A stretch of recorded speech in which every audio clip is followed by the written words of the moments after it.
All right, I think we're all here. I'd like to call to order the regular board meeting of Tuesday, September 14th. Can we have a roll call? Student Board Member Dana? Here. Student Board Member Lyra? Here. Trustee Boyd? Here. Trustee Davidson? Here. Trustee Duron? Aquí. Vice President Das? Here. President Hinckley? Here. Superintendent Wells?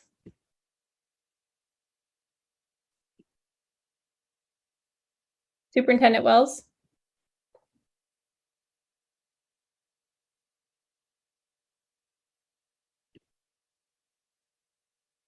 Oh, a minute ago.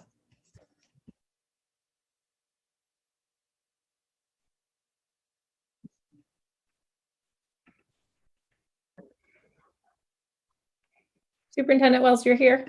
Yes, I'm here. Great, thank you. Great. I'll now recite the Pledge of Allegiance for those who would like to join.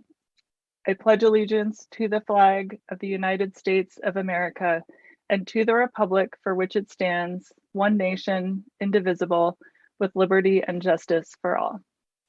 And could we have our AUSD mission and vision statement and meeting norms read, please, by our student board members? Yes. The mission of Albany Unified School District is to provide excellent public education that empowers all to achieve their fullest potential as productive citizens. AUSD is committed to creating comprehensive learning opportunities in a safe, supportive, and collaborative environment, addressing the individual needs of each student. Our meeting norms are 1, to maintain and focus on what is best for our students. 2, to ensure a safe environment for all views to be expressed, treating each other, staff, and the public respectfully. 3, endeavor to find common solutions to issues through collaboration without sacrificing one's beliefs in what is best for students. And 4, make a commitment to effective deliberation, each one listening with an open mind while others are allowed to express their own points of view, even if one disagrees. Thank you. There was no action taken in closed session tonight. Board, I will take a motion to approve our agenda for this evening.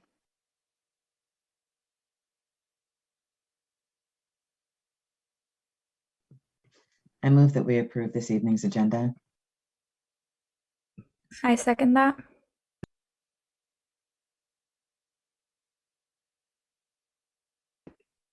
Okay, Student Board Member Dana? Yes. Student Board Member Lyra? Yes. Trustee Duron?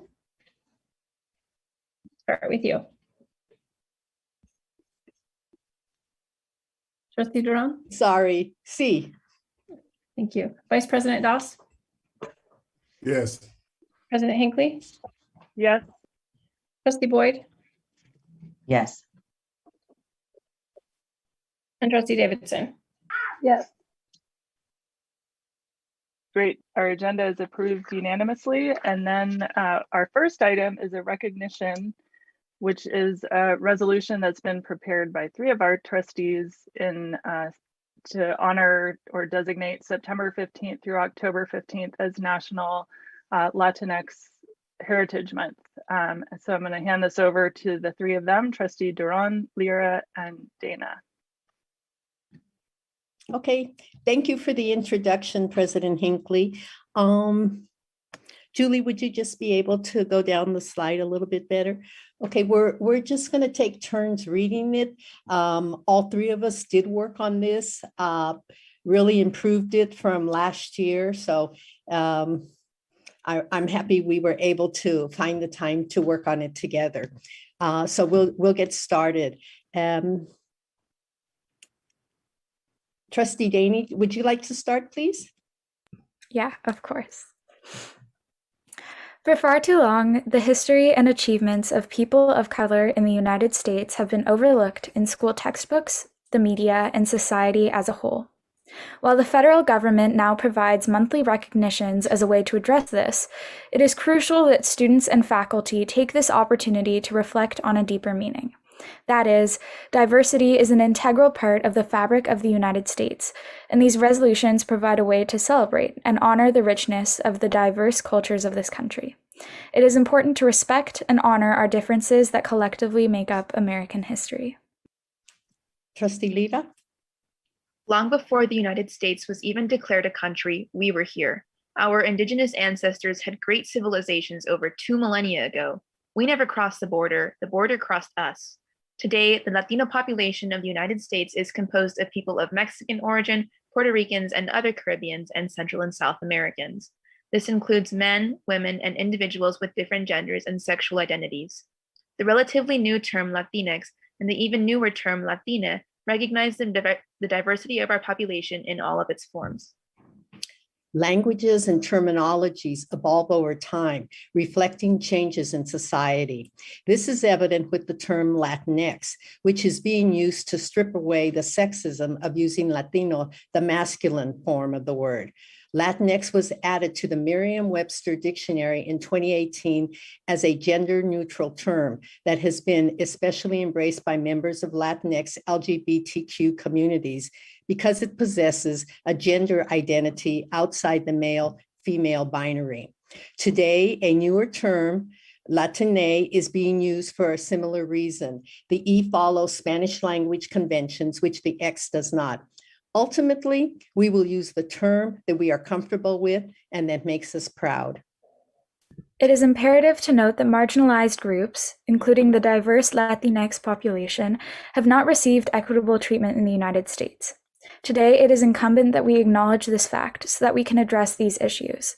For example, in the most recent statewide testing for the 2018-19 school year, 32% or 95 Albany Latinx students did not meet the standards on the KALB ELA tests.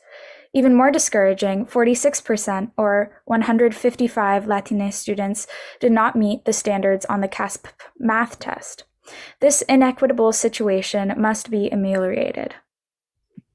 It is expected that all Albany teachers will provide appropriate instructional materials and activities to students in order to enhance student understanding of Latinx/Latina culture and diversity.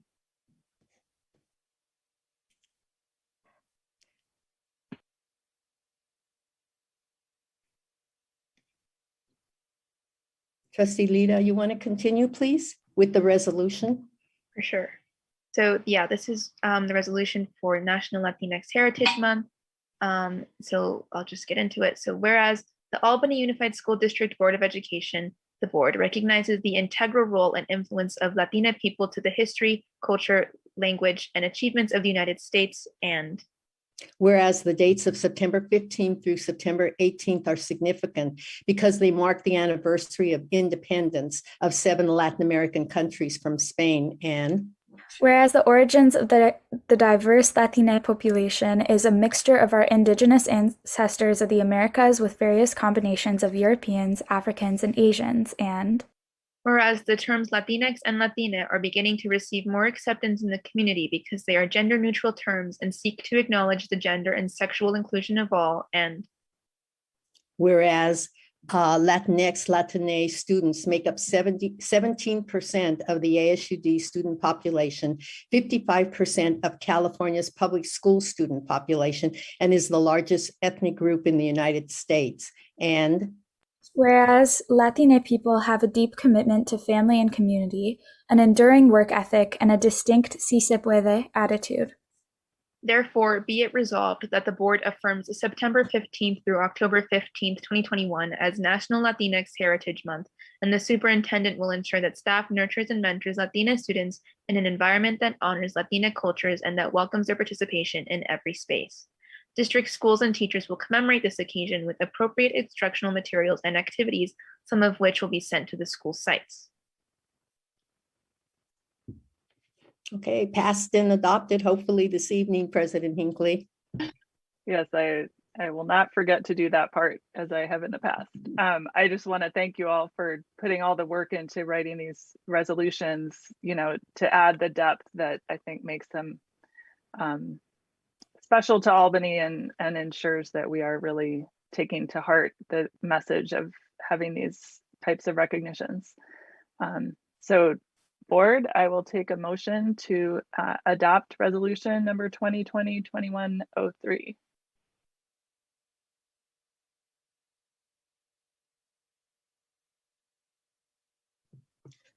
I move that we adopt resolution number 2020-2103. I'll second that. With that, trustee Davidson? Yes. Yes. Thank you. Okay. Thanks. Student Board Member Dana? Yes. Student Board Member Lyra? Yes. Vice President Doss? See. President Hinckley? See. Trustee Boyd? C. Trustee Davidson? See. Trustee Duran? C. Grazie. Grazie. Great. Resolution passes unanimously and it starts tomorrow, correct? Is September 15th. So look forward to hearing more about how this is celebrated on our campuses and within our community. Sorry, I lost my place in my own agenda. So now we move on to approval of the consent calendar.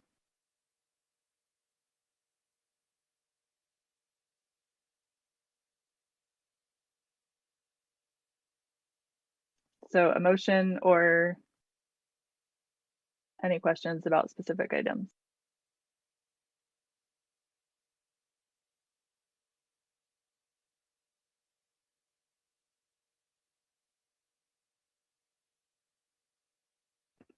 Testing Okay, one, scroll two. to item. Oh, I don't see any. I'll make a motion that we approve the consent calendar.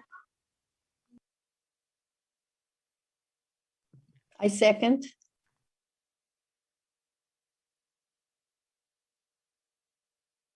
Okay. Student Board Member Dana? Yes. Student Board Member Lyra? Yes. President Hinckley? Yes. Trustee Boyd? Yes. Trustee Davidson? Yes. Trustee Duran? Yes. Vice President Doss? Yes. Thank you. The consent calendar is approved unanimously, and now we move on to superintendent and board member reports. We'll start with Dr. Wells. Thank you, Madam Chair, President Hinckley. Tonight, I wanted to start off with just a few items, taking a moment to address, I think, some really important matters. One of which is I had the good fortune today to spend the morning visiting schools and classrooms and sitting in some classrooms, and was deeply moved at what I observed. And in spite of a pandemic, teachers are coming to class highly prepared, with students engaged in really rich, meaningful lessons. I visited Marin today, and Cornell, and Ocean View, and had a chance to sit in classrooms, all classrooms throughout the day. And it was tear-jerking and moving to see the kind of commitment that we have here in our teaching ranks to our kids and community. It was nothing less than tear-jerking. And this is just my shout out and a great appreciation and respect for the high level professionalism that we have in our schools with our teachers. And I'm just honored to be a member of a team that have that level of professionalism and commitment to kids and their community. And I just wanted to pause and just say to all of our teachers, 250 of them who come to school with all kinds of challenges, and make this place a great place for kids to be. And the best place for our kids to be is in our schools. And the teachers make that happen each and every day. And I just think it's important from time to time that we don't take that for granted. And I say to our teachers, thank you, we honor you, we appreciate you. And yes, I'm going to say it, we love you. Thank you for what you do for our kids every single day.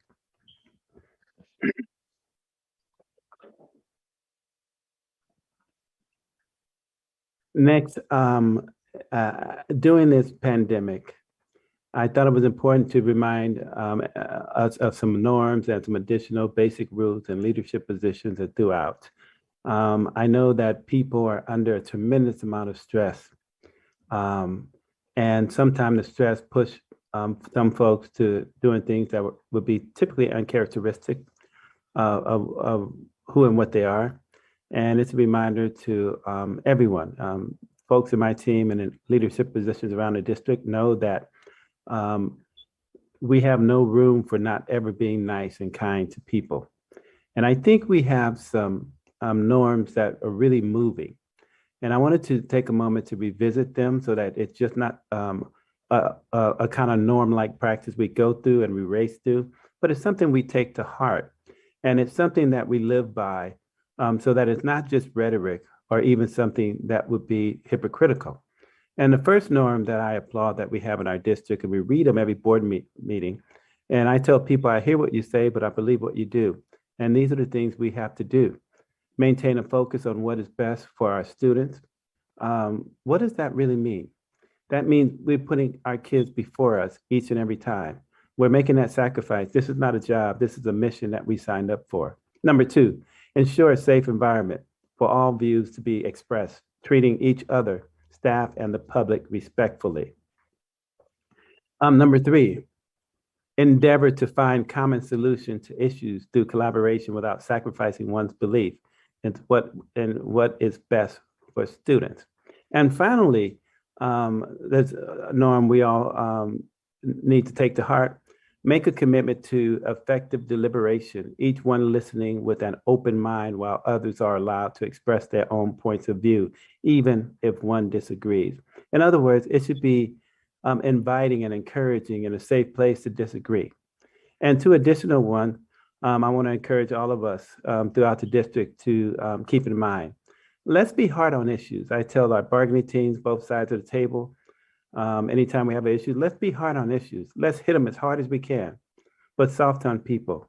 One of our board members gave me a new word that resonated with me that resurfaced was, let's give each other grace. And that was Trustee Boyd. I have to tell you, I have taken that and ran with it. And then finally, remember the golden rule. What's that? Let me remind you all. Treat others the way you want to be treated. I have an awesome responsibility as your superintendent, and I don't care who or what you are. My mission every day, and I learned it as a young child, is that I want to treat people the way I want to be treated. And so when I remember that, I put myself in other people's shoes when I interact with them, whether it comes to needing to revisit an issue, to range from discipline to celebration, that being kind is something we should do to everyone. And there's no big I and little you, it's us all together. And we're in this together. And I thought it was important for us to pause to remind, and the long and short of this to everyone, and this didn't come from an empty place, it came from my observation and a need to share and speak from my heart. Just be kind. During this pandemic, make a bigger effort to be kind to each other. It doesn't cost a thing, but we have an awesome responsibility in all of our ranks, be it a teacher, custodian, a responsible adult. Be kind to each other, especially during these troubled times, the times we call pandemic.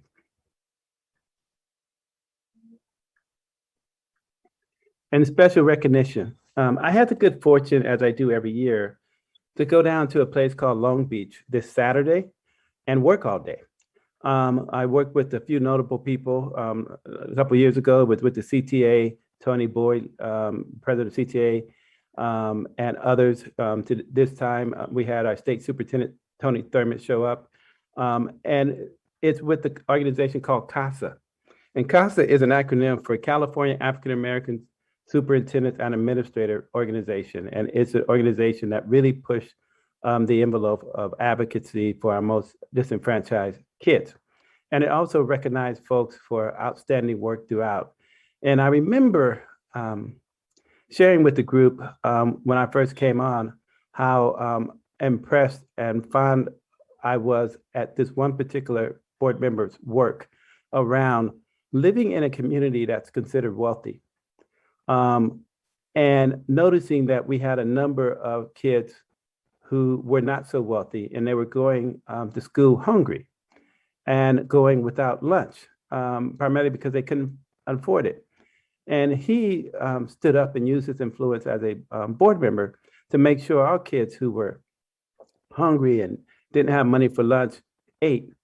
And because of that influence that he had and his determination to make that happen, I shared that with Senator Skinner's folks a while back about some of the great work we were doing in Albany, and I was sharing a number of things, one of which was this board member work around being an advocacy for those who don't have many advocates around food insecurity.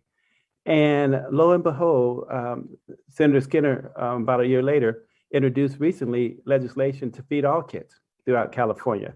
And it's become a model for the entire country. And so our very own Vice President, Board Member, Mr. Brian Doss, was recognized for outstanding leadership and humanitarian award. And he wasn't there because he had other commitments, so I accepted it on his behalf. And so I say to you, Vice President, Mr. Brian Doss, you were recognized, and superintendents across the state, along with administrators across the state, admired your humanitarian efforts and wanted to thank you for being a spark to make a difference in kids' lives. And we believe that you were the spark to get legislation moving because you did the right thing in your community. So on behalf of CASA, California African American Superintendent Organization and Administrators, I'm gonna have to change my screen in order for you to see this. But it says, Outstanding Leadership in Education Award presented to Mr. Brian Doss, Vice President of Albany Unified School District. We honor you and we present to you the greatest award that we can. And we say thank you for your leadership. And here it is. Mr. Brian Doss, Vice President, Albany Unified School District, we salute you for your work. And that concludes my report for this evening. We need an applause. We need an audio engineer to be able to do some background stuff, but we are all clapping for you. Thank you so much for sharing that. And I assume helping to make that happen as well. All right, was that the end of your report? Yes, that concludes my report. Okay. I have just a very brief report. I was hoping I'd have more minutes to remind people that they can vote until 8 p.m. If you haven't voted yet, you do still have time to run to your nearest polling place. I will just note that our current governor has been very helpful for education this last budget cycle. And so I hope that we continue to get the state funding that we've had coming toward us and continue to have the health protections that have made California schools a model for the country and being able to stay open and be safe and keep everybody learning. And I, like others, really appreciate all the incredible amount of work it's taking to keep our schools open, keep our kids there, and just going to PTA meetings this past week and hearing people's stories about how happy their kids are to be in school is a sense of normalcy, even though the PTA meetings are still on Zoom. It's just a great, feels like a great relief for everybody. So I echo the thanks from Superintendent Wells for not just the teachers, but the staff, many of whom are on this panel array, who are just doing an incredible amount of work, keeping people tested and notified and in school and adapting to rapidly changing dynamics. There's a lot of work going on behind the scenes that we don't see because we're just seeing the happy faces. And I just want to honor all that incredible work. So that concludes my report. I will move to Vice President Doss. Thank you. I don't really have a report. I just wanted to take a moment to say thank you to Dr. Wells for accepting that on my behalf, and for taking the time to, share that with the community. I really appreciate it. My mom was behind me clapping super loud, embarrassing me, which was great. But no, I don't have a report. I just wanted to say thank you to the community for all that you've been doing, keeping kids safe, following all the protocols and things so that we can keep schools open. So thank you for all your hard work with that. Thank you. Trustee Duran. Good evening to the community. I needed to make a clarification because at our last meeting, I had given some statistics, some data on who's vaccinated in terms of our students and the staff. And a couple of staff people wrote back to me feeling that I didn't have the proper data. And, they actually were correct in as much as when I had talked about 100% of the students had at least one dose of the vaccination, it was within the our area, zip code, for Albany. So it didn't include other students from outside the district who attend Albany schools. So that was a clarification. And also the other one was in terms of the staff vaccination rates. It is in fact much higher. And I know that Ms. Richie's going to report on it tonight because the data I had was given to us and it was old data from June and I didn't know that. So I just wanted to say sorry for any consternation I might have caused with folks out in the community. The second thing is really a reflection because last week we had a board workshop with the superintendent regarding his goals and objectives. And it just reminded me how slow the wheels turn in education. And I certainly recognize that we are in a pandemic and that the focus of the district needs to be there and everybody's working so hard. As the superintendent said, from the teachers, the rest of the staff, including folks here tonight. And so I certainly want to recognize that. However, I know that life does go on for the kids who need us to get it right, who need us to be sure we're doing everything we can to have programs for the kids and the support that they need. Because they don't have as much time as perhaps the luxury that us adults have. So I had an opportunity to read a principal's comments today, and I really liked it. And I wanted to just copy a couple of her thoughts, which is, she called it, it's time for a plandemic, which means it's time for some of us to really start articulating plans in the district that will once again address the needs of the kids. That we have to leave behind a limited mindset, that this is our time for us as board members to put forward our visions and potential policies. And I just wanted to remind the board that we basically have 5 responsibilities. 1 is to set goals. 2 is to establish the structure. 3 is to create the supportive environment. 4 is to ensure accountability. And 5 is to demonstrate community leadership. And after, like I said, our workshop of last week, I really started thinking about this. And, we have as a board pages and pages and pages of our ideas of what things need to be changed in the district. And certainly the pandemic, we saw a lot of things that are so vital. And so what I want to leave you with is the idea, if possibly we as board members could do some of the heavy lifting this year, because the superintendent and his staff, many of them have to focus on just being sure that our kids are safe at school. And at the same time, there's, as I mentioned, so much else that needs to go on that I was hoping that the board members, that we would be able to pick up a little bit of that work and do some heavy lifting in the sense of, for example, each of us could be responsible for one or two committees for this year and make those the goals of our board for this year, so that at the end of this year, besides knowing that the kids were kept as safe as possible, that we were also able to move some of our agenda items forward. So I just want to leave you with that thought, and hopefully we'll talk about it in the agenda section. Thank you.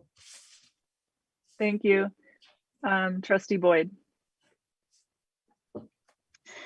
Hi, everyone. I wanted to say, firstly, thank our trustees who brought forward the resolution this evening to recognize Latina Heritage Month.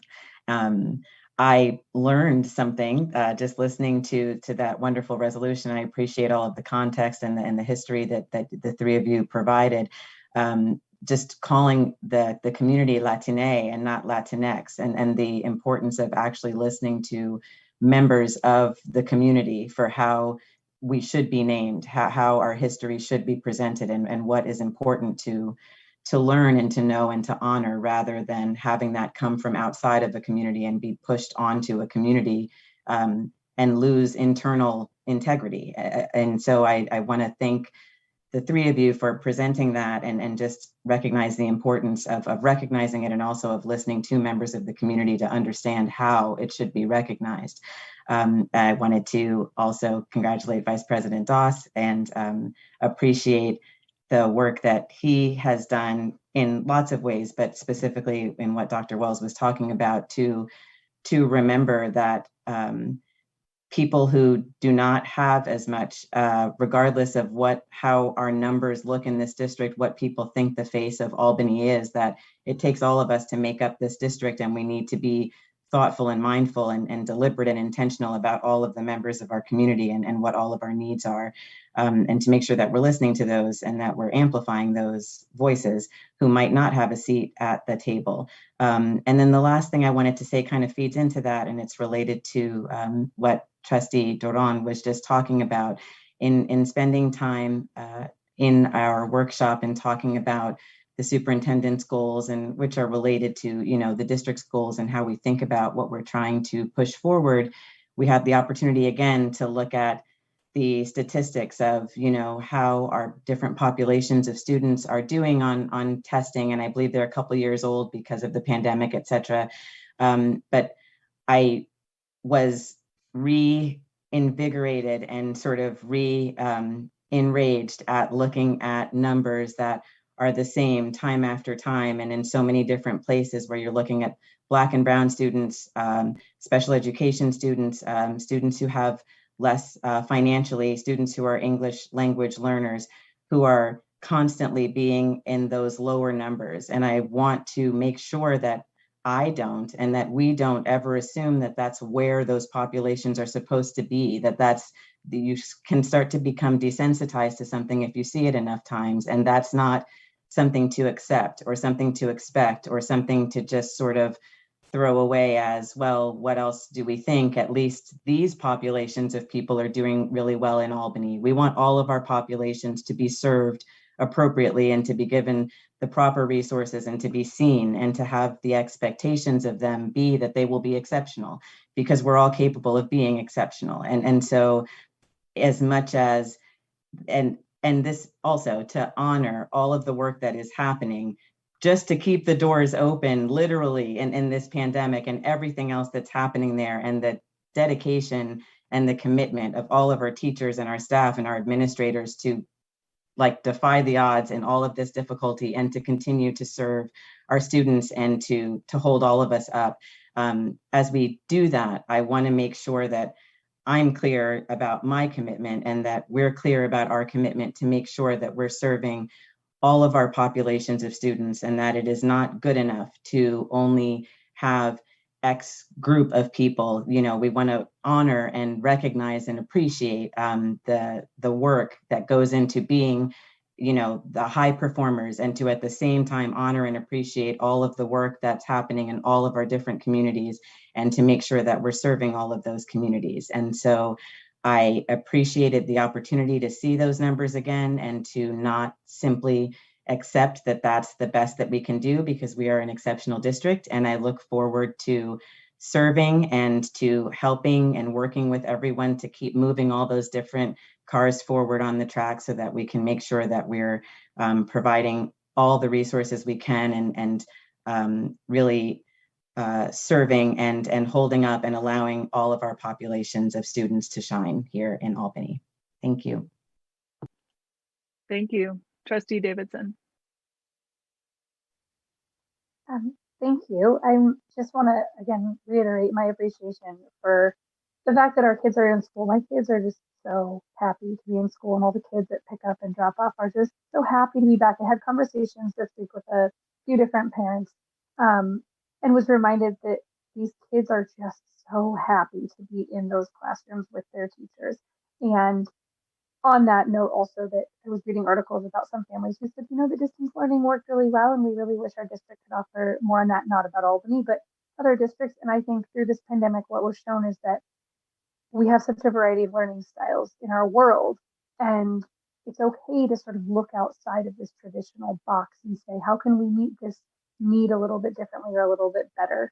And that's sort of my goal in all of this. And what I was reminded of at our board workshop is this whole child approach, where we're looking at these as human beings, a whole human being, and all the ways that a school district has been asked to support them.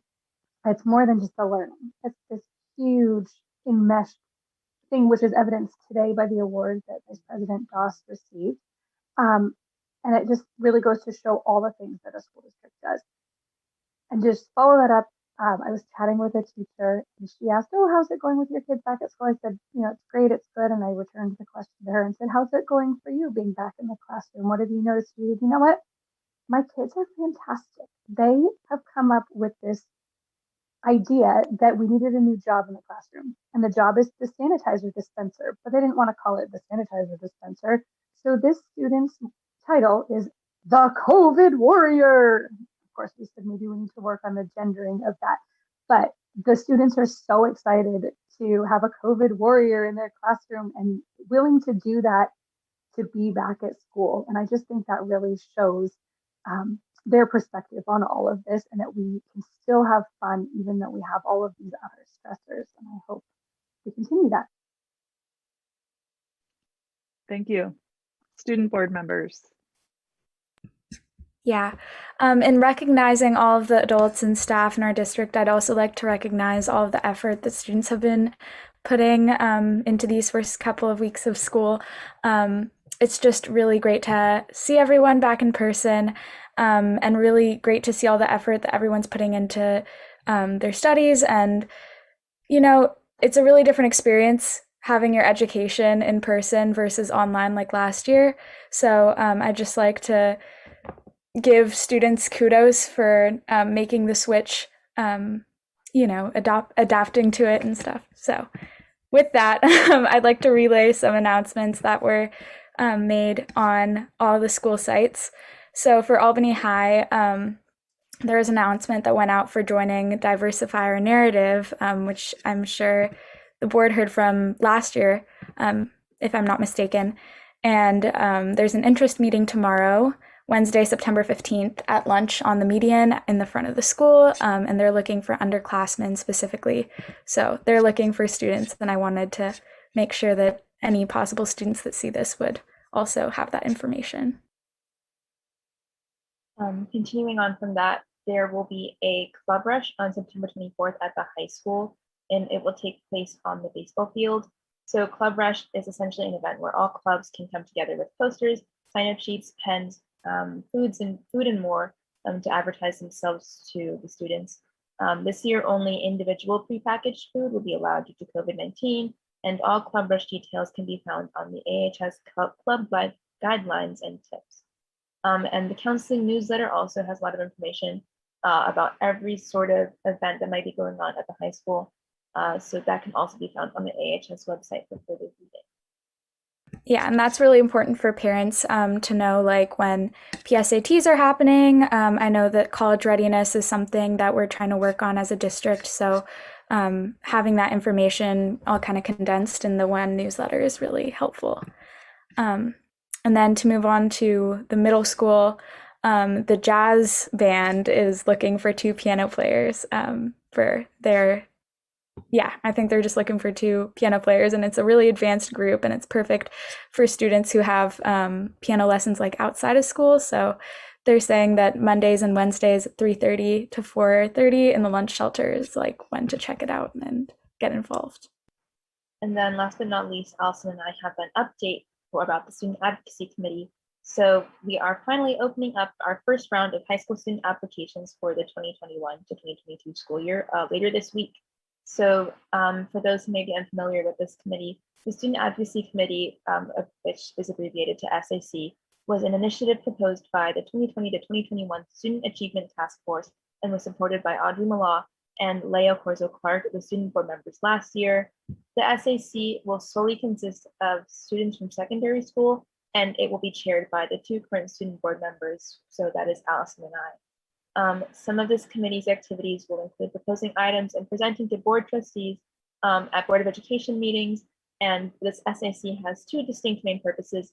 One of them is to help students become further engaged in their community, and the other is to give students an official and accessible platform from which they can present to the Board of Education. So we're planning on having an email be sent out to all high school students before this weekend with that application form. Applications must be submitted by 11:59 p.m. on September 25th, and we are highly encouraging high school students who are passionate about creating tangible change in their community to apply, particularly those who are part of historically underrepresented communities. And yeah, Allison opens these things and I close them out. So thank you everyone so much for and yeah, this is a thank you to every person in this district making an effort to make sure that our schools remain open. Adding on to what Allison was saying, I'm really grateful for the effort that the students are making as well. I appreciate that students are staying home whenever they feel symptoms. I've heard numerous students tell me that I had to stay home because I wasn't feeling too well and I didn't want my friends to get sick.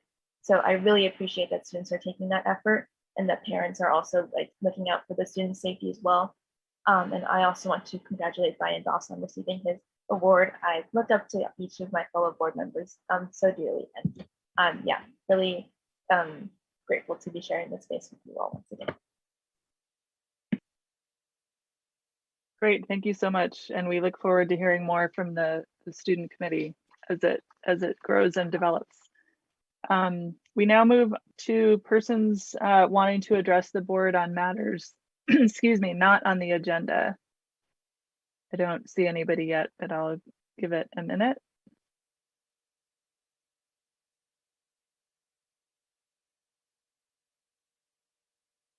All right, Ms. Shen, can we have the timer? Thank you. All right, go ahead, Christian.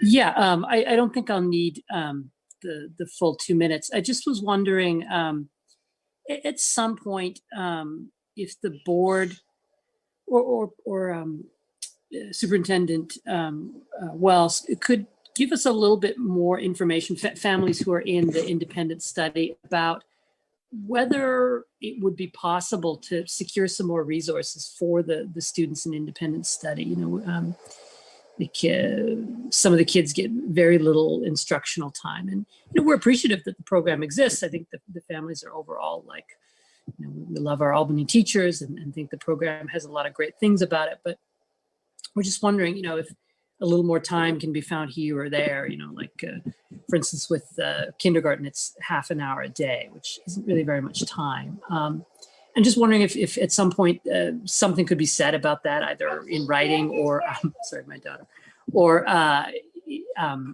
the board meeting today or at some future meeting. Thank you. Great, thank you. We do have our independent study revised policy proposal on tonight's agenda, so there may be some opportunity for discussion there. All right, next is Payal.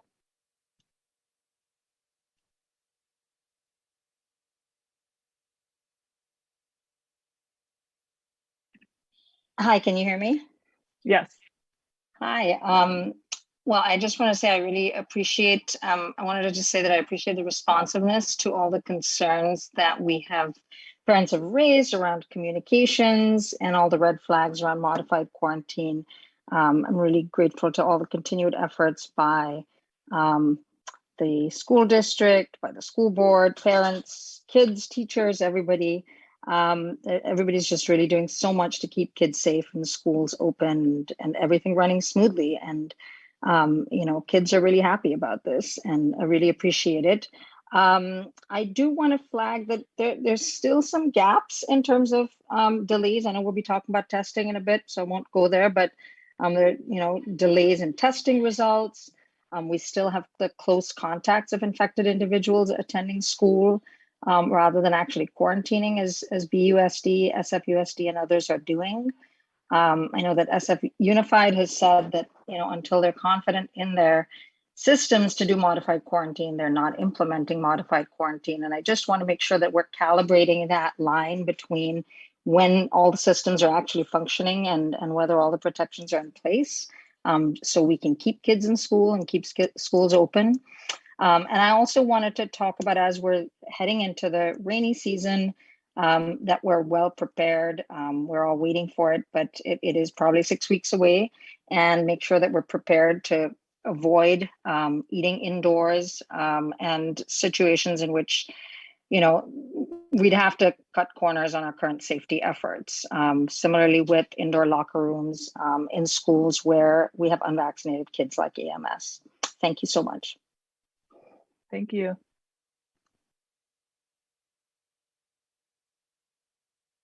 Sorry, I'm trying to manage the Zoom list. All right, I don't see any other public comment, so we'll move to our staff report, which is an update on COVID-19 protocols. So I'll hand it to you, Superintendent Wells. Thank you, President Hinckley. Tonight we have an update on our COVID protocols and processes and things of that sort, led by our chief COVID liaison, who's been doing a lot of the heavy lifting. And so you all know her quite well by now. If you don't, let me reintroduce her to you. Our executive director, Alexia Richie. Thank you, Dr. Wells, and good evening, Albany community. And first, I'd like to thank every single board member for your compassionate support, also for your critically important feedback. That also goes to our district staff, as well as all of the families and students that I've been able to hear from and work with. Over the past 2 weeks now, I've been able to dedicate myself to the AUSD COVID liaison duties. And so again, what's critically important is to acknowledge my colleagues who have taken my duties so that I can focus on this very important work. So tonight, I'd like to review some of the protocol and progress updates, especially the ones we've seen over the past 2 weeks. The big question is the testing protocols and what we're doing. So tonight, I'd like to spend a little bit extra time on our pooled testing progress. Pooled testing is being conducted by Ginkgo Labs. This is in collaboration with a statewide pool testing program, a no-cost testing program that's available for schools. And so we took advantage of that, and we partnered then with Ginkgo Labs for our pool testing. The scientific background of this, the pool test is a nucleic acid test, so it's not a rapid antigen test. We do send it to the lab for processing, and they are using next generation sequencing technology, which is a little bit different than, I believe, your normal testing processes. From what I understand it, and I'm not a medical expert, it does allow you to get down to some of the smallest DNA so that pool testing can be conducted. Pool testing in and of itself means that students are given a test and they put that into one vial, so one pool, and then that pool is tested. So we're happy to report that all 3 elementary schools, oops, sorry about that. We're happy to report that all 3 elementary schools did begin their pool testing last week. They continued this week. Last week, we tested approximately 1,000 students in all 3 elementary schools combined. This is a self-administered test, and it's designed so that ages 5 and up are able to do it without much difficulty. Again, we did receive some feedback, and we're making those adjustments as we move forward. All of these tests were supervised by medical personnel, and all testing was done outside. We do have our middle school and high school scheduled to begin this week. And I just looked again, and I'm again happy to report that all of our pools that were tested last week were negative. We had no positive results in our pool. However, when a positive pool is found or discovered, every student in that pool would be individually tested with a rapid test so that we can determine who that positive individual is. You know, again, Albany Unified School District does not diagnose or treat COVID, but do we respond to all students who are COVID positive, and any staff member, of course, who's COVID positive. So within the pool, any students who do test positive with the rapid test will need to be picked up by their families to begin that isolation and to get the healthcare support that they need. This is a nice picture from Cornell Elementary. This is what it looked like when students from Cornell were conducting their pool testing. This is with the Ginkgo Lab team that came to all of our elementary schools.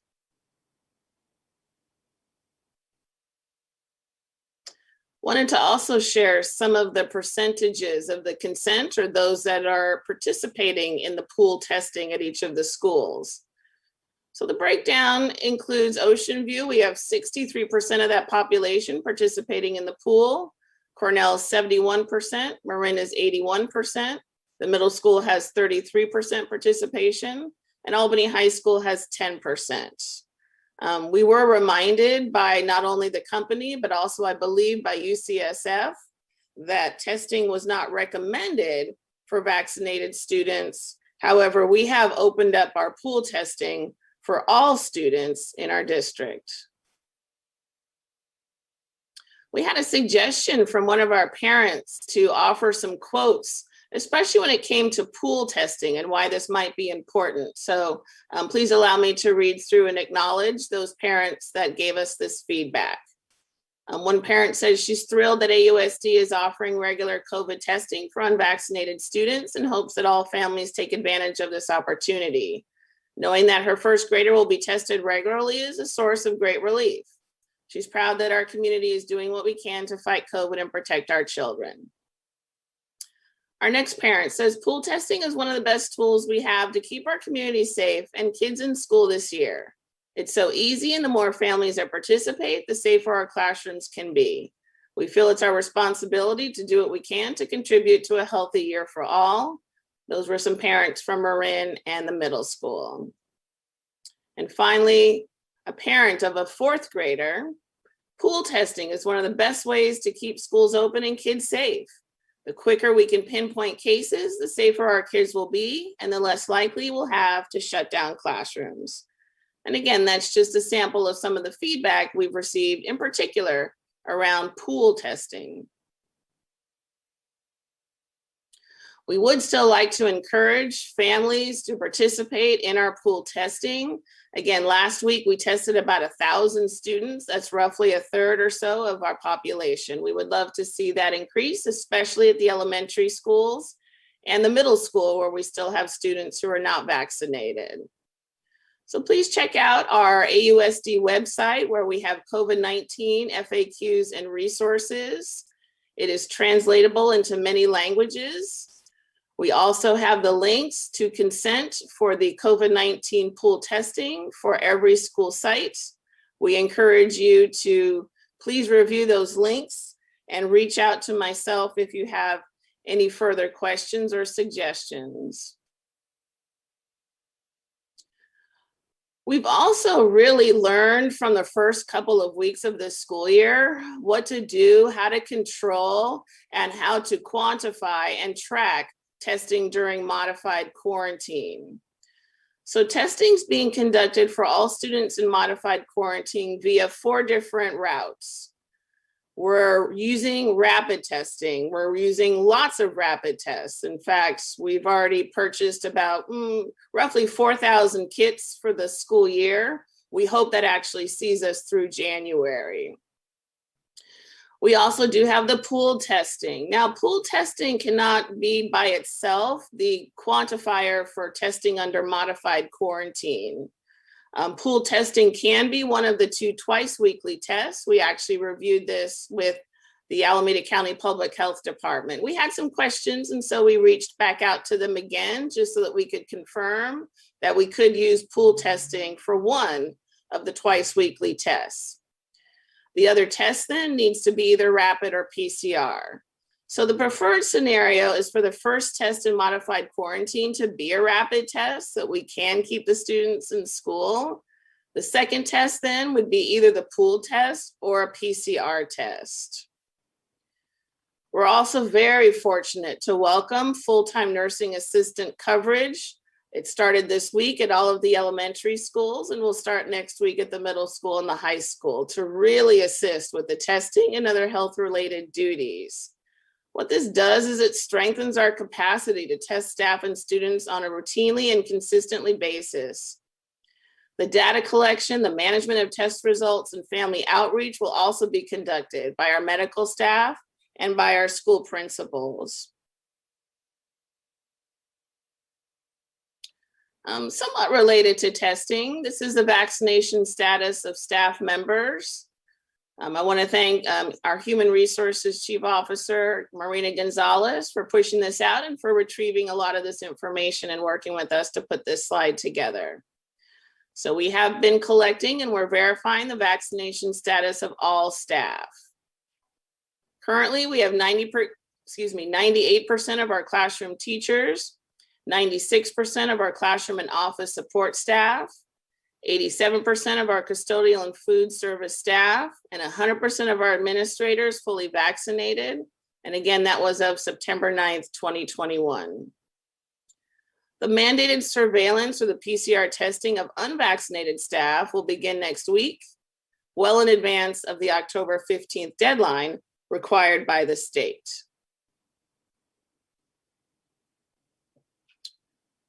We're also collecting and verifying the vaccination status of students. And so we push that email out to our Albany community, specifically from the middle school and the high schools. We wanted to ask voluntarily if you would provide your vaccination status. And this is very helpful for a variety of reasons. This does prevent the need for quarantine or testing unless you're symptomatic. Again, this is voluntary at the discretion of the parent or the guardian or the adult student. This really does expedite sending the proper instructions when a case is detected, and it prepares our district for possible required verification of COVID vaccination status. And so we're staying proactive on that. We ask you to please check your email and submit your student's vaccination status. Again, that's on a voluntary basis. I'd like to do a little comparison now of our current positivity rates. Comparing that to Alameda County, we'll take a look at a span of time from August 17th through, it looks like yesterday. Looking at AUSD, we've broken it down into 2 age groups, the 5 to 11, and then the 12 to 18. So the unvaccinated versus the vaccinated. Starting with, again, that date of August 17th, we've had 14 positive cases out of 1,772 possible students in that age group, which is a 0.8% positivity rate. Alameda County for that age group is showing 0.6. We're slightly higher, but we're still within the range and still under 1% positivity rate. For the ages 12 to 18, we have 6 students out of 1,766 in that age group, and that's a 0.3 positivity rate. Alameda County is showing a 0.4 positivity rate, so we're doing a little bit better. And again, to reiterate, Albany Unified School District currently has a positivity rate of under 1%. And finally, speaking with my public health group, we wanted to celebrate good news, and this is coming from Alameda County. I think it's also going to be reflective in Albany Unified School District, where we do see that the number of positive cases, especially since we're looking at a trajectory of about a year to now, we are on a downward trajectory for positive cases, given that we also saw a spike right around August when schools opened. You can see that's also reflective in Alameda County. Therefore, we are also watching very carefully the trajectory and hoping that Albany Unified School District is also on a downward trend. And with that, I will open it up for questions. Great, thank you so much. Board, questions?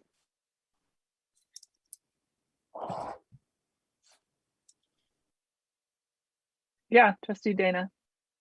Yeah, I was a little confused about the Alameda County percentages and how those compared to the AUSD. What do you mean by Alameda County? Like, do you mean like the students? Is that a unified school district? Like, I'm just generally confused. No, good question. So Albany Unified School District resides in Alameda County. So when you look at just the number of students at Albany Unified School District, for example, those are the numbers. We've had about 14 cases in that age group. But if you blossom that out and you look at our entire county, sometimes we're compared with other districts in our county. This time I'm comparing us just within general. What would be our numbers if we were a typical Alameda County school district? And if we were, we'd be seeing those percentages like you saw in the comparison. So we're a slightly higher than Alameda County in our 5 to 11 age group. And then we're slightly lower compared to Alameda County in our older age group. Thank you for the question. Perfect. So that's, just to clarify, that's like school district averages, positive case averages. It is for the districts that are in our county. I can't speak for the districts, but I can speak for the county that we reside in. Other districts will have different spikes and different valleys when it comes to their own lists.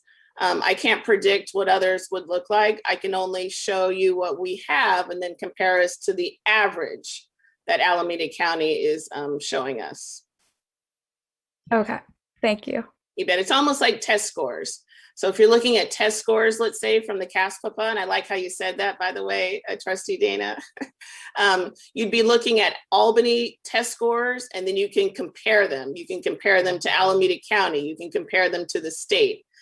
So that's what they're doing with these COVID numbers. We're taking our own numbers and we're comparing those to the county. Sounds good. Thank you. You're Makes welcome. more sense now. Trustee Duron.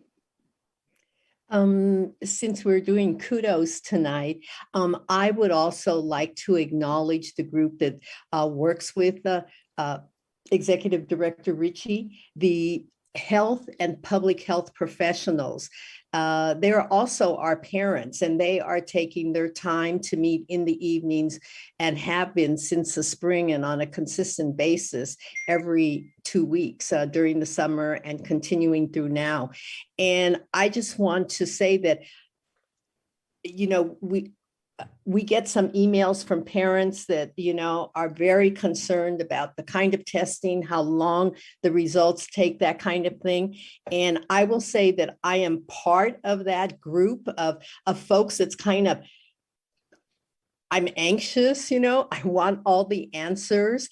And I just want to say that when I attend these meetings, I just get a sense of relief after listening to and having my questions answered by this advisory group. They really are, I think, assisting our district at really doing it as properly as we can, and also reminding people like myself that are anxious that Albany's doing a great job. The community as a whole is doing a great job, and we are keeping our kids in school, and that's really key. So just kudos to this advisory group for assisting Miss Richie, and also for our whole community that's doing their part so that we can all stay safe. I agree. Thank you. Oh, sorry. Trustee Lira. I have one clarifying question and one question that kind of is about like COVID itself. But I was wondering, how many has 100% of the staff responded to that vaccination status report? Yes. Okay, great. So those numbers are those that like are like set in stone then. Okay, great. And then my other question was, I guess I'm just curious as to why like people who are vaccinated who have like tested positive for COVID that are like asymptomatic. I'm curious as to like why they are still like encouraged or like not encouraged but allowed to go to school or attend school, especially considering the fact that there are like there's still a percentage of the population that is unvaccinated, or those who are vaccinated that have family members that are unvaccinated. Like, I'm just curious as to like the safety that that decision surrounds. Thank you, Board Member Lira. If I understand your question correctly, it's if a vaccinated individual contracts COVID, are they allowed to come to school?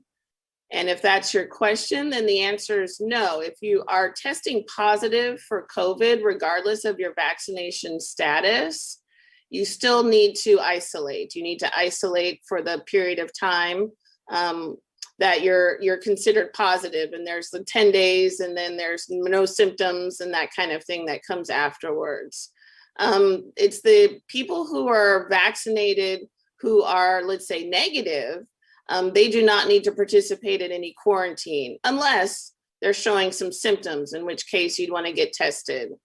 We did have some occasions, I think over the summer, where a few folks who were vaccinated did contract COVID, so they tested positive.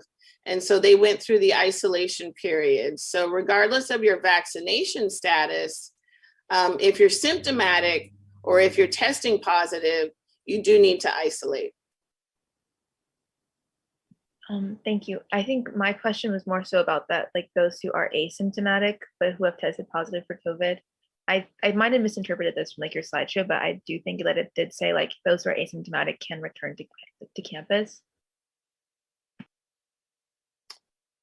I can go back, but if you're vaccinated and asymptomatic, then yes, you can return to campus, but you have to be testing negative. You can't be testing positive and ever come back on campus similar to someone who is testing negative. So I'll go back and I'll review those slides and we'll share those with you, Trustee Lira. But to be very clear, anybody who's testing positive is going to be in isolation, regardless of your vaccination status. Okay, so thank you. So just to clarify, if you are vaccinated and yet you still tested positive, even if you are asymptomatic, you should still be staying home. Yes, you have to. You can still expose others. And I think that's the key, right? It's not necessarily that you're asymptomatic and you're not showing any symptoms, but if you're positive, you can still expose others. And especially during that isolation period, that's why we ask you to stay home as well. And everybody's been extremely compassionate when it comes to the decisions they're supposed to be making to ensure the safety of their community members. And that's one that we enforce, of course, because it's going to be an effect on your community, not just yourself. So anybody who's positive needs to isolate so that we're not exposing others. And let me interject here because it's important. Executive Director Richie said, we ask you to stay home. Translation, we require you to stay home. And so I don't want anybody to misinterpret that. You don't have that option to say, oh, no, thank you, I'm coming to school. You're required to stay at home. Great, thank you. Did you have another question, Trustee Lira, or is that your last one? Okay, Trustee Davidson. Thank you. This might be something that you want to answer in a Friday update, but I wanted to put it out there. If you could you just quickly describe what the site response looks like if there is a positive case identified? Specifically, like who is the point person at the sites, and how does that travel up the chain of command? At what point do you go out to a school site, or now that we have these nurses, are they handling it? Thanks.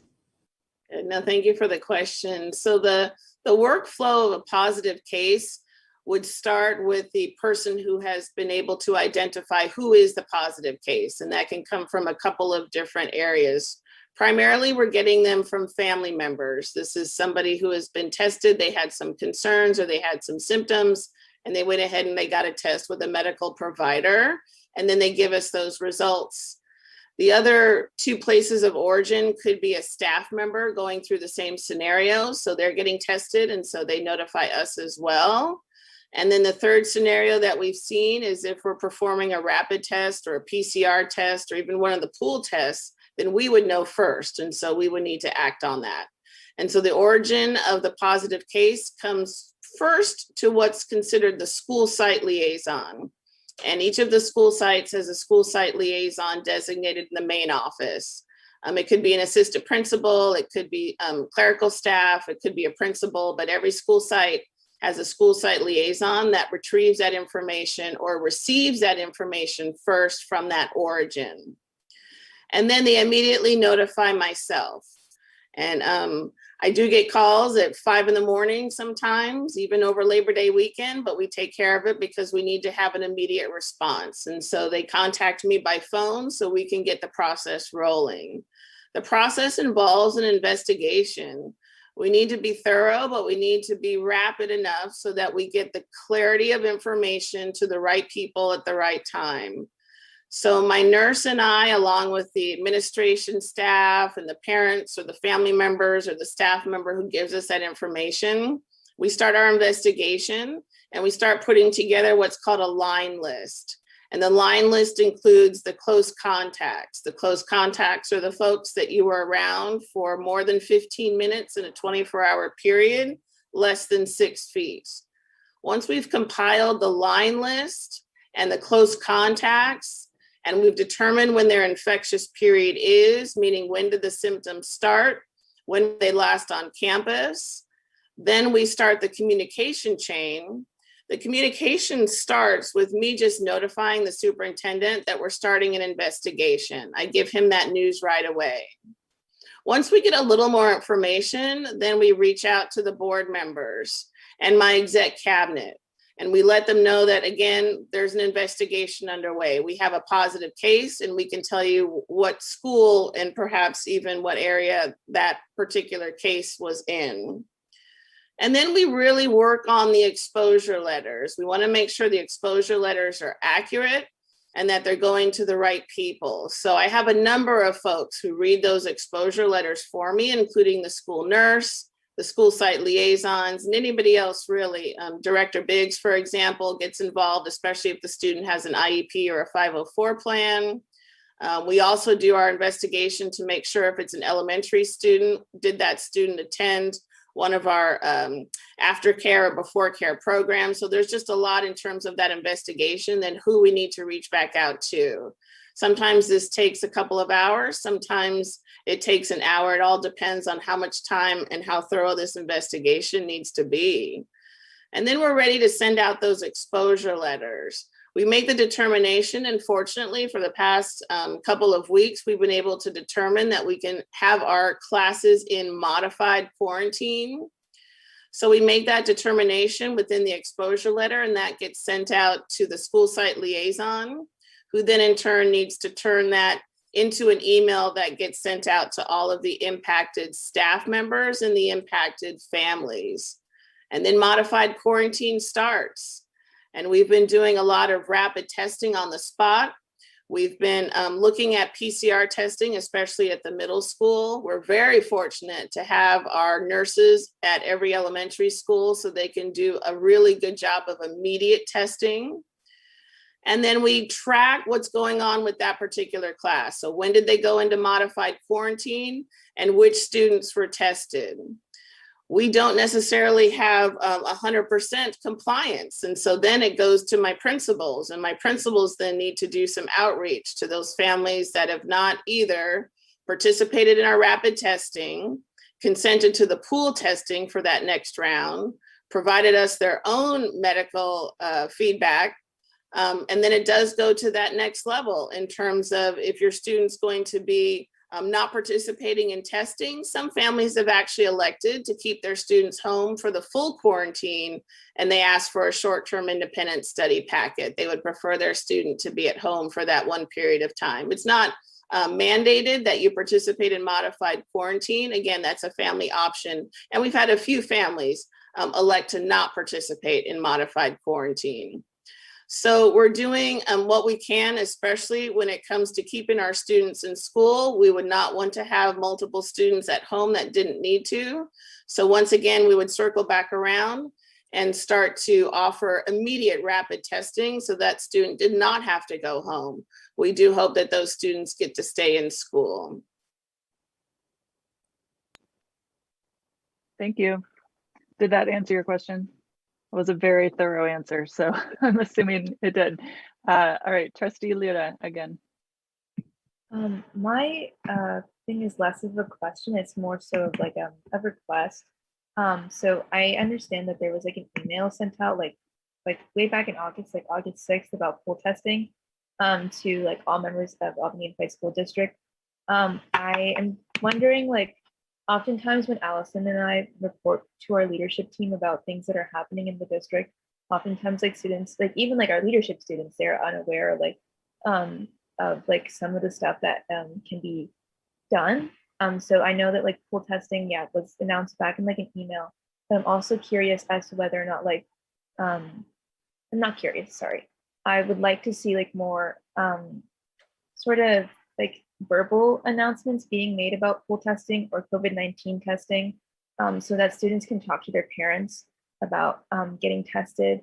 I know that like, yeah, we are under 18, so we are unable to consent, but if we can start that conversation with families and we can hear more about like how we can start this conversation, I think that would be a very beneficial way for students to get more involved, and at least the very best way that they can by bringing this up to their families.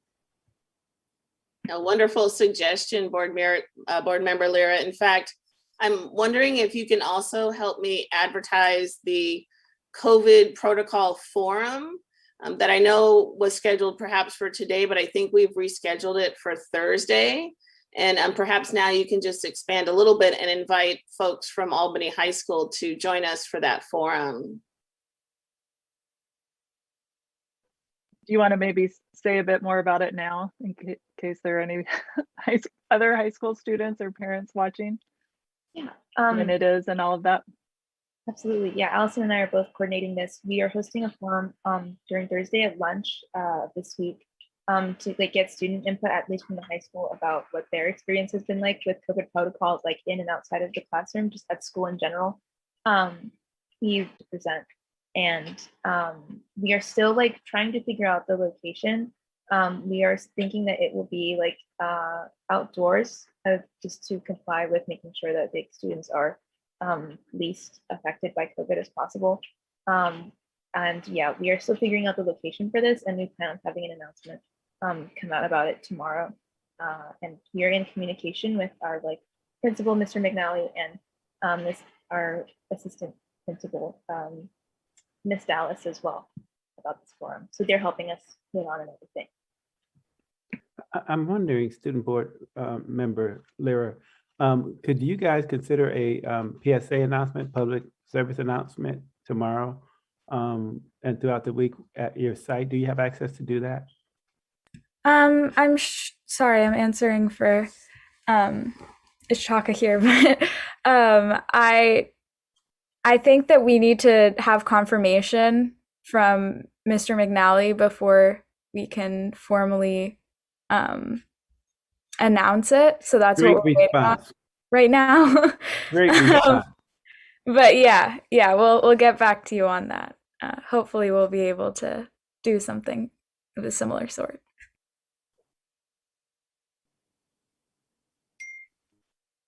Great, thanks for all those ideas. I have a couple of questions. I don't see other hands.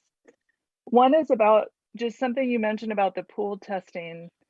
I have a question about how big many students are in each pool? And then you mentioned that if a pool tests positive, and hopefully that won't happen, that you then test every individual in that pool, and that if a rapid test comes back positive, we still treat that as only a possible case, that we send that student home for isolation, but we wait for their PCR tests to come back. But I'm wondering why we would do that if the pool test is considered a, I know it's slightly different from a PCR test, but if we know that someone in the pool is positive and we waited a few days for that information and then we got a rapid test, I'm wondering why we wouldn't then start the modified quarantine for any exposed students at that point, rather than waiting another few days. I think just to clarify, if there is a positive pool, we do immediately then put that class on modified quarantine, which would then trigger, of course, the testing of everybody, which satisfies the testing under modified quarantine. So it's like the domino effect. When we have a positive case, we go to modified quarantine. When we can find that positive person, that person goes into isolation. So that cycle kind of continues back to the original modified quarantine protocol, because for every positive case, we have a choice to make. Can we put that class on modified quarantine? Do we have to put them in full quarantine? But if there's a positive case in the pool, then that class needs to go on modified quarantine. And again, testing immediately, that does occur, which satisfies what we have to do in modified quarantine. Okay, got it. I missed that piece of it. So each pool is a class, even though that wouldn't be all of the students in the class. Each pool is always one class. That would, I assume, be slightly different at the high school since there's a much smaller group of students participating. Correct. And to answer your question, you asked how many students were in each pool, and you saw the overall percentages. The current minimum is 5 students, and the current threshold is about 30% of the class in order for you to get a valid test result. And we're happy to report that all of our elementary schools are pushing about 50% or better when it comes to participation rates. And so we've met that 30% threshold in all of our elementary schools. And you saw we have about 1,000 kids participating altogether. Okay, great. Thank you. That is the answer I hope to hear. So the second question I have was just, you mentioned that when a class is in modified quarantine, that some families are choosing to stay home. Are there also families who are choosing not to use the school testing, but want to submit their own tests to meet the modified quarantine requirements? And if so, I'm curious how we're handling that. Sort of after how many days you sort of started to describe the compliance process. After how long do we say we need your child to stay home until you participate in testing or bring us something? Could you say a little more about that? You bet. In fact, as a general rule, most of our families are using the site or the school-based testing protocols. And so we're very happy about that. There's very few families that would like to go out and bring in some results, especially when it comes to modified quarantine. Again, we've usually seen now outside medical results provided to us as a confirmation or an acknowledgement that there is a positive case, and that's more that passive. We have to wait for that family member, of course, to produce that for us. But we've been pretty good at offering the on-site school rapid testing. Again, we've also looked at the PCR testing. But if a parent did, let's say, make that decision for themselves, again, the guidelines from Alameda County, and it's very interesting, they would like us to test, and I'll use the 3 terms that they use. They would like us to test immediately, as soon as possible, and within 24 hours. And so that's the first rotation. And so we try to hit that criteria, and we get down to 1 or 2 family members, and sometimes it's been just a phone call. We didn't catch you today after school. now that we have our school nurses in place, we can start to test during school hours, which is going to be very flexible for us. And the last piece is going to be compliance. And that could be a conversation between the principal and the student, or the principal and the family member. And sometimes it might end up that that student is going to go on a short-term independent study because they have not met the criteria for modified quarantine. We haven't gotten to that point yet. So far, we've had some very good compliance with our families. There's one point to note here, and just to illuminate the issue, for the parents who decide to go get their test from their own health provider, the students is precluded, not allowed to return to school until they come back with a test that says a negative. So we want to be clear about that. Great, thank you. I don't have any other questions. I did just want to give another appreciation as a parent of a middle and high schooler. I got the email requesting vaccination status information, and it was a great system, very simple, very easy to upload everything. So I really appreciate getting that set up in order to make sure that we're really complying with the county guidance, and also to remind families, if they haven't done it already, that makes our staff, makes their lives much, much easier to have all that information as soon as possible. So thank you for putting that together. Any other questions from the board, or I will move to public comment? Before you go to public comment, I just want to say that I want to tip my hat off to our executive director, Alexia Richie, for being really, really candid about how we kind of sputtered out the gate when we had planned to be responsive to our COVID cases, because we knew we would get some, like everybody else in the county. None of us in the county had any idea we would have the kind of spike we had and would be caught off guard with the kind of resources that we needed. And so when we huddled up, we were able to readjust and be real honest with ourselves about what we could and couldn't do. And as a result, there was a couple classrooms that we shut down because we didn't have a mitigating capacity to mitigate. And kids' safety and staff safety was paramount to us. And we have to be honest and say, we want them in school, but we don't have the capacity to mitigate at this time, but we will moving forward. And that really took a lot of grappling, and I'm gonna just say this, our executive director, Alexia Richie, was deeply hurt when we couldn't open, and conflicted when we couldn't keep classrooms open, because she wanted so badly for every kid to be in school. And she was determined that this would not happen again on her watch if she had anything to do about it. And she made this an A+ program, starting from zero. And I think people need to know that. And this meant working 16+ hours days and every weekend, and every weekend since she's been at it. And so I want to say publicly to our executive director, Alexia Richie, we commend you, we honor you, and we appreciate what you do for all the kids in Albany Unified School District. And thank you for your service. Thank you for yours. Great.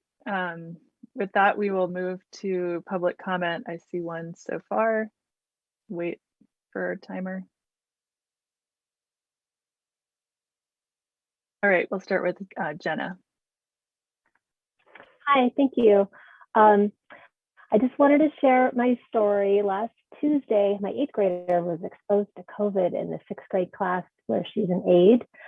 The class was notified the next day, but we seem to have slipped through the cracks, and we weren't notified until the day after that when she went to the class. We didn't get an exposure letter outlining the next steps, but we did get a call from the school and heard about options on the phone. My understanding is that she wasn't required to get a test because she's vaccinated, but it was kind of a scary call. So I may be remembering that wrong. We wanted to get her tested, of course, anyway. We've got an unvaccinated 5th grader at home, and we were disappointed that we lost precious time to get her tested more quickly. We requested a PCR test at school the day we were notified, and we had a rapid test at home, so we used that. The school testing vendor sent us her negative results, thankfully, 5 days later, though. And in between waiting for results, we got her another PCR test through City Health in El Cerrito, and the results came back that night. So it's kind of hard for me to see how these long delays, potential long delays with the district vendor are going to be helpful to keeping potential COVID from spreading at school. I think maybe making pool testing mandatory would be a great idea. But also I'm thinking that the messaging around vaccinated students not participating, or if they should participate, that should be made clear. I would love to sign my 8th grader up for that pool testing, but I'm just not sure if I'm supposed to. So please let me know. And lastly, I just want to put in a plug for rain covers. So we don't undo all the careful work we've been doing, keeping kids safe at mealtimes, and make sure they don't eat inside together without masks. Thank you very much. Thank you. Sarah. Hi. Okay, hopefully you guys can hear me. I'm a parent of a high schooler. I just have a couple of quick things I want to run through and comment on. One, it would be great to get definitions of modified quarantine and pool testing. I guess I've gotten all of the emails and I've read through the materials, and I'm still a little bit confused on what those things are, to be honest. And then also, I just wanted to mention as well that in the emails I got on pool testing, I clicked on the link and it asked for a code, but I couldn't find that code anywhere in the emails that I was receiving. So there was some confusion around that. I ended up finding it on the website. And then also I would just like to ask that we do in fact test, and that it's encouraged and potentially as mandatory to test vaccinated students and staff as often as we are testing unvaccinated.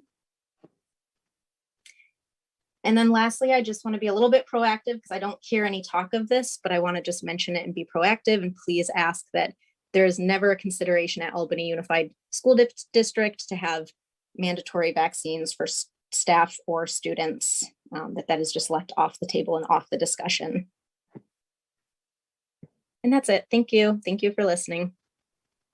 Great, thank you. Next we have Joel. Hi, can you hear me? Yes. Great, thanks. Good evening, everyone. First of all, kudos to the board and staff. There have been many improvements in a short period of time, and it's keeping our students, staff, and community safer. I really appreciate it. I had a couple of additional comments and recommendations. First, modified quarantine. Dr. Wells, I was thrilled to hear you say that students who do not test on site after a positive test in the system are not allowed to return to school until a negative test comes back as part of the modified quarantine. This was really unclear to me based on district materials, so I'm so glad that this is not a loophole essentially to worry about, so thank you for that. As far as pool testing is concerned, I'm still not 100% clear on how the district is handling children who are not in the pool, but who are in the same class when there's a positive test or positive case in pool testing. I think I heard that each pool is essentially linked to the full cap class, even if all kids aren't in the pool, which would mean that all kids within a class where there's a positive pool test would go on modified quarantine. So I'd like to know if I have that right. I should clarify that that would be fantastic if indeed that's what that means. And then mandatory screening testing for all unvaccinated students. I think the district should keep the option of making the pool testing mandatory on the table. The city of Alameda's school district decided to do this. I know that Albany has been doing a great job pushing for more parents to sign up for the pool testing. That's great, but mandating the screening is an option that should be on the table, especially if the percentages of families that opt in stall. And then lastly, I would love it if, and I think the community would too, if the COVID dashboard could be updated to include updated information like student and staff vaccination rates, percentage of the students in the pool testing program, and other benchmarks related to our COVID protections. Thank you. Great, thank you. I noticed Executive Director Richie nodding to the question about whether the entire class, sorry, I'm having my cat, whether the entire class in a positive pool would be tested, not just the students who are in the pool. So just wanted to confirm that that is the plan. Thank Great. you. I appreciate that. Yes, you are correct. And now we'll go to Jonas. Hi, it's Sarah Bly, and I don't have any advice. Normally these calls include some sort of feedback or advice, and I just have gratitude. And I just want to say that I've watched this sort of last 2 weeks happen with modified quarantine, and I've watched the hard work that has gone into keeping our kids in school. And it shows your communication has been very clear, and the work is really evident. And we're all grateful. As Trustee Davidson said earlier, our kids love being in school. And so thank you. Thanks to all of you. Thank you. All right, I don't see any other public comments. I'm trying to make sure there weren't any other questions that needed to be answered. I don't know if staff heard other remaining questions. I took note of a few comments about adding some information to our website, including about pool testing, vaccination rates, and then a follow-up item on our plan for outdoor activities during the rainy season. And I do see one more public comment from Payal. Hello, can you hear me? Yeah, go ahead, thank you.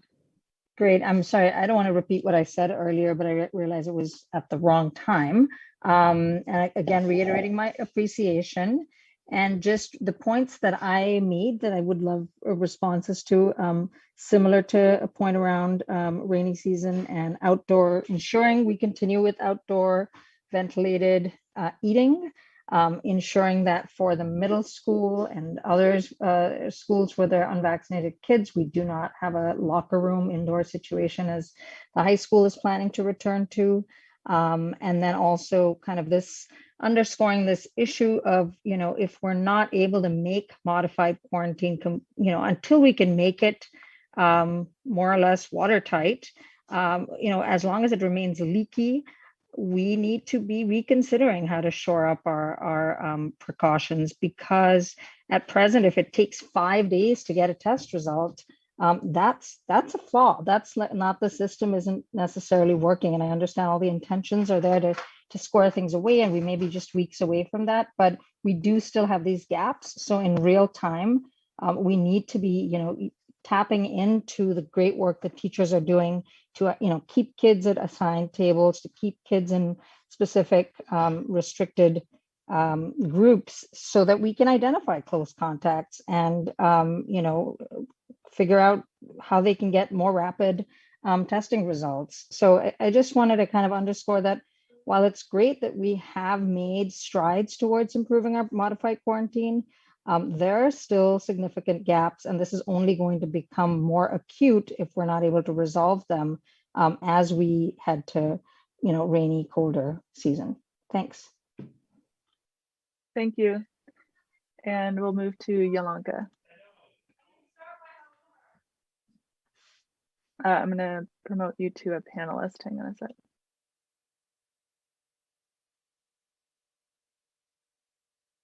I'm sorry about that. For some reason, I have an old version of Zoom, so I don't mean to make you promote me to a panelist.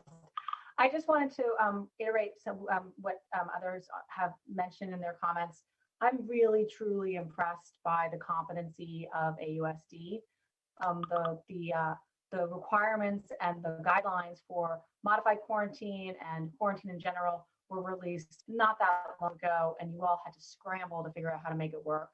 And I would say that I have seen you do an excellent job increasing the communication and making sure that we're keeping our kids safe.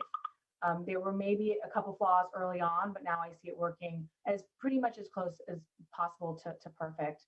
We have to remember that if we demand perfection, we will be sending kids home unnecessarily. And we have to weigh the trade-offs every time we make these decisions to close classrooms. We are in a highly vaccinated community, and we're in a highly mask wearing community, and that we need to keep those things in mind when we think about whether or not we're going to demand perfection, which is not possible for anyone. And I think AUSD has been doing a truly phenomenal job.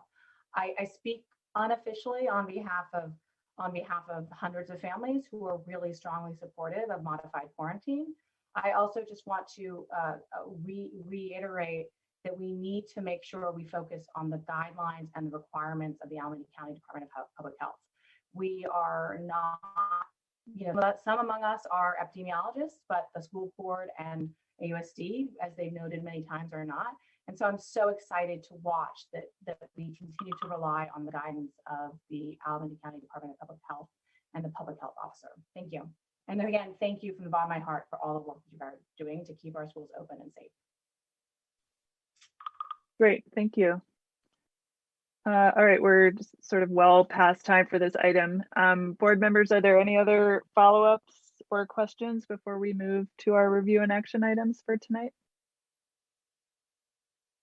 Great, well, thanks again for all of the work, all of the information, and we will keep our fingers crossed going forward that we continue to have really low case rates.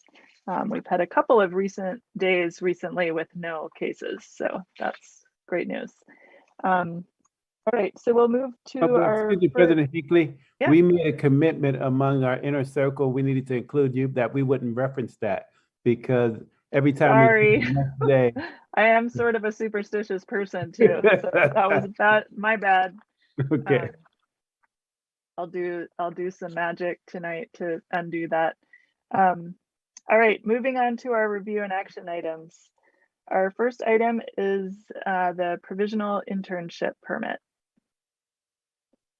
This is item 9A, and I'll hand it off to Ms. Gonzalez. Thank you. This item is requesting that the board approve the provisional internship permit for one employee. What that is a special credential where an employee has enrolled in a credential program but has not yet reached intern status or completed their program. So they are enrolled, but they'll be working for us under this special permit for this year. And so here the background gives a little bit of information. Folks in this status are continuing to work on some of the requirements that are needed for their program. And then down below, there's a little bit of background on our teacher, Ms. Riva. She's been providing, actually she worked for us last year as well on a special type of credential, providing choral music to some of our elementary sites. Do you have any questions for me about this item?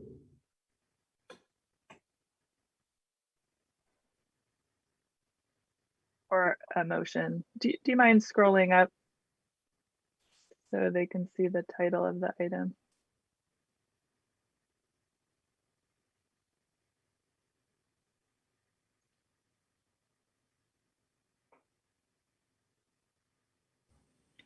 Okay, seeing no hands on that, I move that we approve the provisional internship permit. Second.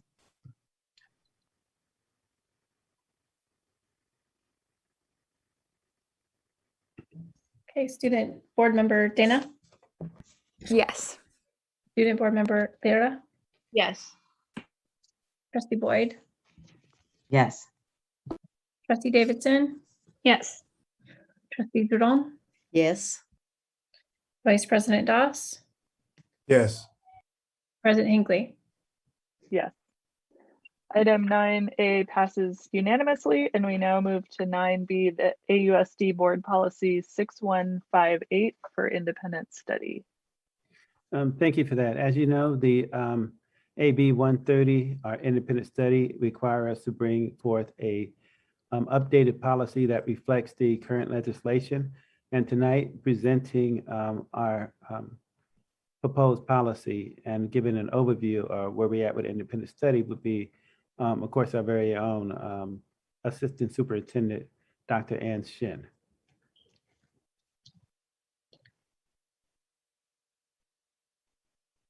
In other words, I'm passing it over to you, Dr. Shin. Thank you. I'm waiting for Ms. Shen to bring up the slide deck. Thank you. This is when we're waiting, we're supposed to entertain. I'm sorry. I'm looking at it on my screen and I forgot to share screen. I'm sorry. No problem.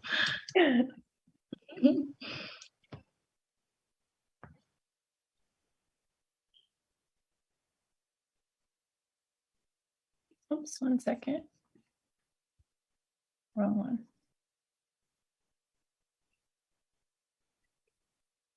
There you go. All right. Thank you so much. Okay, good evening, Board of Education trustees, district leadership team, Albany community. Thank you so much for this opportunity to share an update about our independent study program and revised board policy for your review and approval. Just to briefly recap, on August 10th at the special board meeting, a proposed independent, no, stay on that slide. On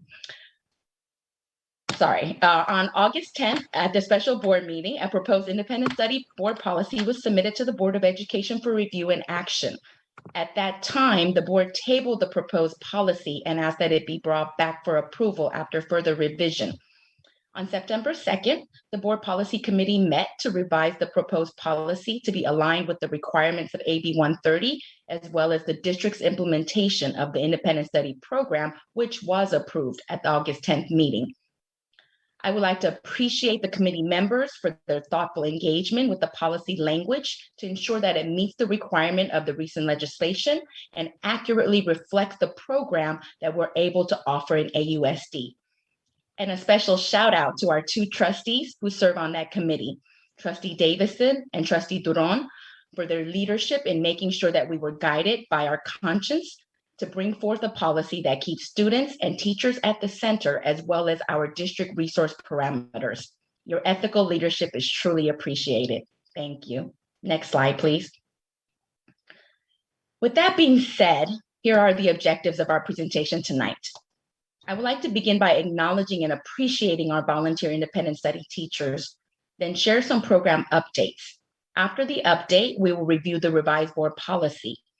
Then we will engage in the Q&A discussion, and ultimately we seek approval of the proposed board policy. Next slide, please. As we stated back in August, our #1 goal was to provide this program in-house with our very own highly qualified teachers, because we know that our teachers are connected to our community and are best equipped to educate our students. And we were successful in meeting that goal. And I would like to take this opportunity to introduce and appreciate these highly qualified teachers that have volunteered to serve in the independent study program. Let me begin with Ms. Jennifer O'Brien. She is serving as our independent study teacher for our TK and K students. She has a degree in liberal studies and received her teaching credential from San Jose State University. Her prior teaching experiences are concentrated in preschool, TK, and kindergarten, which perfectly aligns with her role as the TKKIS teacher. Ms. Barina Zubariva is serving as the teacher for first and second grade students. She's a graduate of AUSD and has vast teaching experience in various districts throughout the Bay Area. Her passion for music education and equity has prompted her to pursue a single subject credential in music with an emphasis on social justice. Her first grade students are currently learning rhyming words, and her second grade students are bonding over read alouds as they learn skills of identifying character traits and contextual evidence. Ms. Lisa Taw is serving as the IS teacher for our third grade students. She has extensive experience teaching reading as a classroom teacher for fourth and fifth grade students. Currently, she is the reading specialist at Cornell, and during her first year there, served as co-teacher for third grade students. She is well versed in the third grade curriculum, and her students are currently learning place value as they engage in fun number guessing games. Ms. Jael Bloom is serving as the teacher for our fourth grade independent study students. She has been an involved parent and teacher in AUSD for more than a decade. Currently, she serves as a math specialist and supports the ELD program at Marin, as well as serving as our independent study teacher. Her students are highly engaged and enjoy their art lessons, and she truly appreciates the engagement and support from their families. Mr. David Coons is serving as the 5th grade IS teacher. His prior teaching experiences are in West Contra Costa Unified and Maui. Upon returning to the Bay Area, he has chosen to serve in AUSD and is currently teaching 5th grade at Cornell. He credits the high-level engagement and connections that his students have with each other as added motivation for their learning in the IS program. Miss Amanda Cohen is serving as our independent study teacher for our 6th through 12th grade students. Her teaching experiences are focused in the content area of science, and she serves as the science prep teacher for our elementary schools. She also has vast experience in providing individualized learning for students as the home and hospital teacher. She brings that experience, knowledge, and passion for meeting individual student needs to her role as the independent study teacher for secondary. She appreciates that her students are reliable, positive, and thoughtful, and she enjoys the ability to work one-on-one with her students to personalize their learning. Next slide, please. Now that we've met our teachers, let us take a look at our student numbers by grade level at each site. In TKK, we have a total of 5 students. First, 8 students. Second, 7 students. Third, 4 students. Fourth, 9 students. And fifth, 3 students. When we look at it by school, we have 12 students from Cornell, 9 students from Marin, and 14 students from Ocean View. And the total number of students TK through 5th is 37. Next slide, please. At the secondary level, we have 5 students in 5th, 2 students in 7th, 5 students in 8th, which makes a total of 12 students from AMS. Then from the high school, we have 3 students in 9th, 2 students in 10th, 3 students in 11th, and 5 students in 12th, which makes a total of 13 high school students. And combined, we have 25 secondary students within our independent studies program. And in TK through 12, we have 62 total students, which is fairly consistent with the number of students since the beginning of the school year, with few students entering and exiting the program during the past 4 weeks. Next slide, please. As we know, the crux of the newly imagined independent study program is the ability to provide synchronous instruction as well as live interaction. As you can see by this chart, our teachers have set scheduled times that they are meeting with their students to provide the instruction and interaction that supports their independent learning. I purposely did not put an end time for these sessions because I know that although the required minimum is 20 to 30 minutes, our dedicated teachers provide more time whenever their schedule allows. And beyond these designated instructional times, our highly qualified and dedicated teachers make themselves available to respond to individual students via email, text messages, and office hours as needed. Next slide, please. We have provided resources for our independent study students to be able to successfully engage in their learning. First and foremost, we made sure that Chromebooks and hotspots were made available to IS students for access to online learning. We have also made sure that textbooks and any accompanying hands-on materials that students need to access the curriculum are provided for either pickup at the resident school or by delivery. And recently, we developed an independent study resource website for our students and families to access at their convenience to enhance student learning. On this website, we have included California grade span standards, grade level reading lists, as well as online learning and enrichment resources for students and families to utilize. This is an ever-evolving website, and we will continue to provide more resources as student needs evolve. And this website is open to all Albany students and families. Please feel free to access it anytime. Next slide, please. The last program update slide acknowledges the work of our support staff. As with any great production, there's much behind the scenes work that needs to be done in order for the onstage actors to perform well. Our teachers are amazing performers who deliver their best lessons each day with the support provided by support staff such as Ms. Felicia Lynn, who is serving in the role of enrollment coordinator for the Independent Study Program. She worked with site staff to coordinate enrollment into and out of the IS program. Then we have the remarkably supported Ms. Kim Trutain, who serves as our communications lead. She is our communications liaison who sends messages to our IS families through Parent Square. Then for all things related to the day-to-day logistics, operations, materials, curriculum, and instructional needs for our students and teachers, I am the district lead, and each of our dedicated site leaders serve as the on-site leads. We also want to acknowledge all the grade level teachers that are serving as collaborators to our independent study teachers. Many teachers are working behind the scenes to share curriculum and lessons to ensure that independent study learning is aligned with the in-person instruction.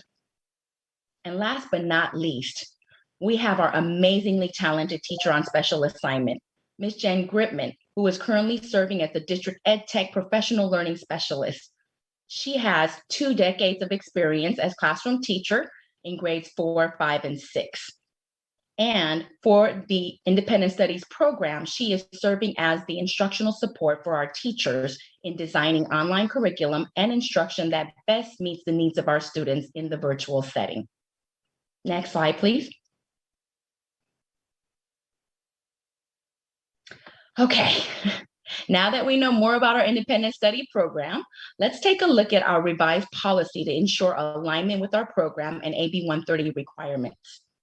We'll begin by reviewing the components of the policy that have been revised since the last time we presented it to the board and community.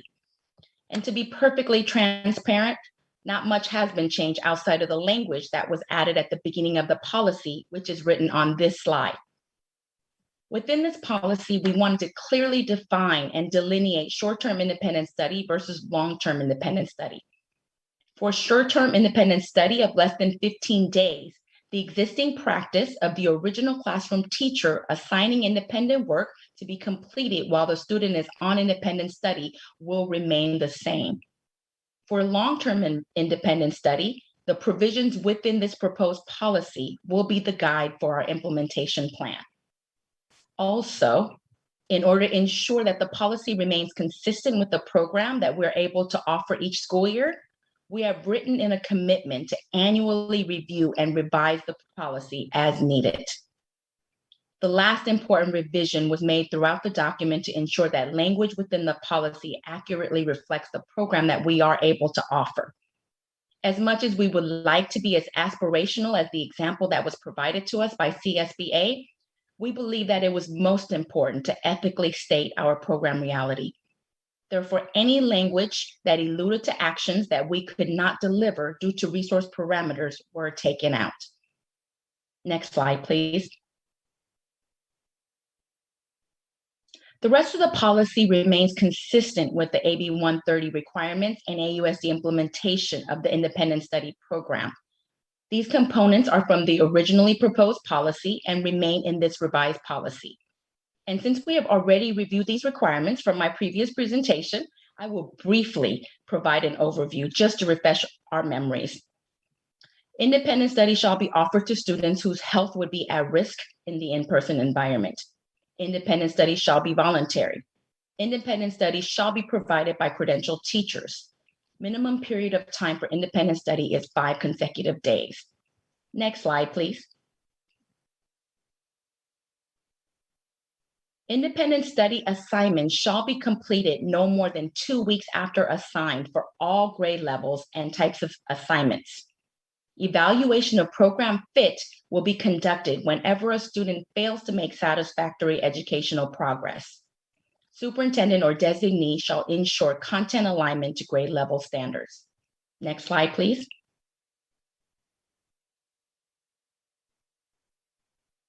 Superintendent or designee shall ensure daily synchronous instruction for TK through 3rd grade students, daily live interaction and weekly synchronous instruction for 4th through 8th grade students, and weekly synchronous instruction for 9th through 12th grade students. Next slide, please. Superintendent or designee shall ensure procedures for tiered re-engagement strategies for students who are not in attendance for more than 3 school days or in violation of the written agreement. Next slide, please. Superintendent or designee shall develop a plan to transition students who wish to return to the in-person instruction within 5 instructional days. Superintendent or designee shall ensure that a written master agreement exists for each participating student. The district shall provide written notice to parents, guardians of all enrolled students of the option to enroll in in-person instruction or independent study program. Upon request of parent guardian, district shall conduct student parent educator conference to discuss educational options. Next slide, please. Master agreements and learning agreements shall be developed, signed, and implemented for each student participating in the long-term independent study program. Next slide, please. Course-based independent study courses are taught under the supervision of the appropriately credentialed teacher. Courses are annually certified and include A through G course access. Minimum synchronous instruction and live interaction must be provided. Exams must be proctored and state assessment results are reported with the aggregate results of the district. And lastly, all AB 130 requirements that apply to long-term independent study program as it relates to signing of learning agreements, tiered re-engagement procedures, participation, documentation, and reporting apply to course-based independent study program and are restated under the course-based independent study section of this policy. Next slide, please. Finally, for program evaluation, the superintendent or designee shall report to the board the number of students participating in independent study, average daily attendance, student performance, and graduation rate. And based on evaluation, the board and superintendent shall determine areas for program improvement as needed. Last slide, please. This concludes the presentation of the Independent Study Program Update and Revised Board Policy. Please feel free to ask questions and engage in discussion that leads to the approval of the updated policy. Thank you so much for your thoughtful engagement and support. Great, thank you so much. So we do have the full policy as part of the agenda packet. But I think before we move to that, you did a great job of summarizing it. So let's start with board questions about this presentation. And if we need to pull up the language, we can do that.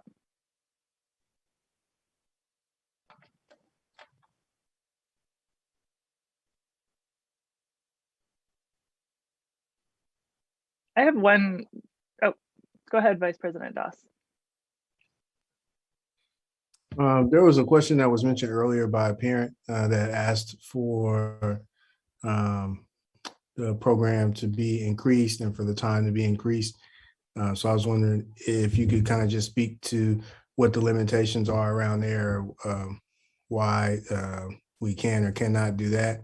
And then another question that I have is there an option for independent study participants to participate in things that are outside? Like, can they participate in, can they come participate in like PE or other things that happen outside? And are they able to do the independent study, but then still participate in sports? Okay, let me start with the first question. Fortunately or unfortunately, all of our independent study teachers actually teach in the in-person environment as well. So it's really truly time limitation for them. They do not have the ability to lengthen the time that they're able to provide outside of their regular teaching hours to officially extend it. At the same time, as I mentioned, whenever possible, they do go above and beyond the minimum required minutes I do know that they make themselves available on a daily basis through text messages, emails, and even host office hours whenever they know that students have a need to meet with them outside of those synchronous hours. And then for the extracurricular participation, yes, the law does state that they can participate in extracurricular activities.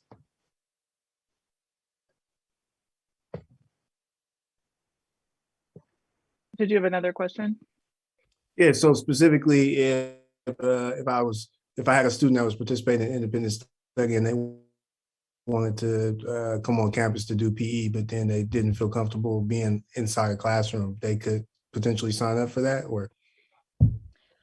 So I don't think we're talking about a core class per se, but let's say they want to be a part of an athletic team. But at the same time, it really is dependent on each student's need and schedule, because we do have a student at the high school who is going to need to take one class in person. And we are allowing that because we don't have other options for that student for that class.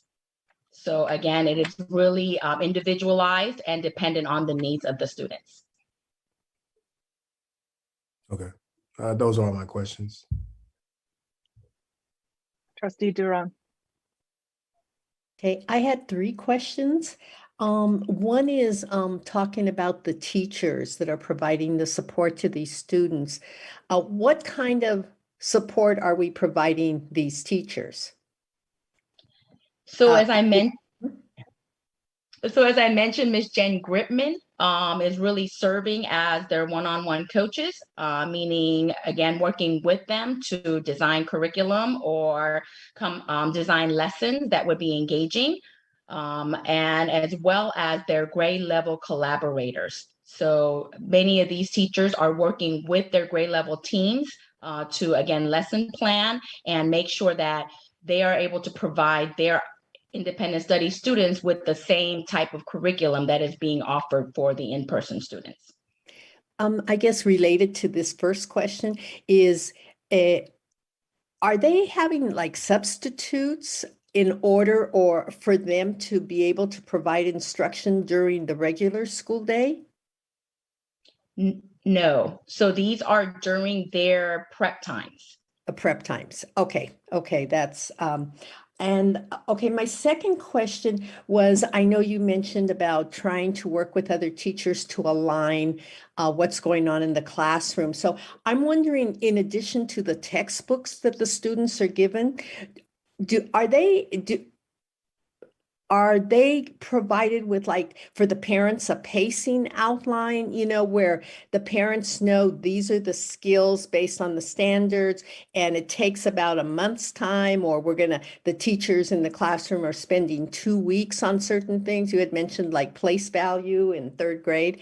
How does, in terms of comparing what's going on in the classroom with what's going on for independent studies, how does that align? Again, I think that's very individual as well.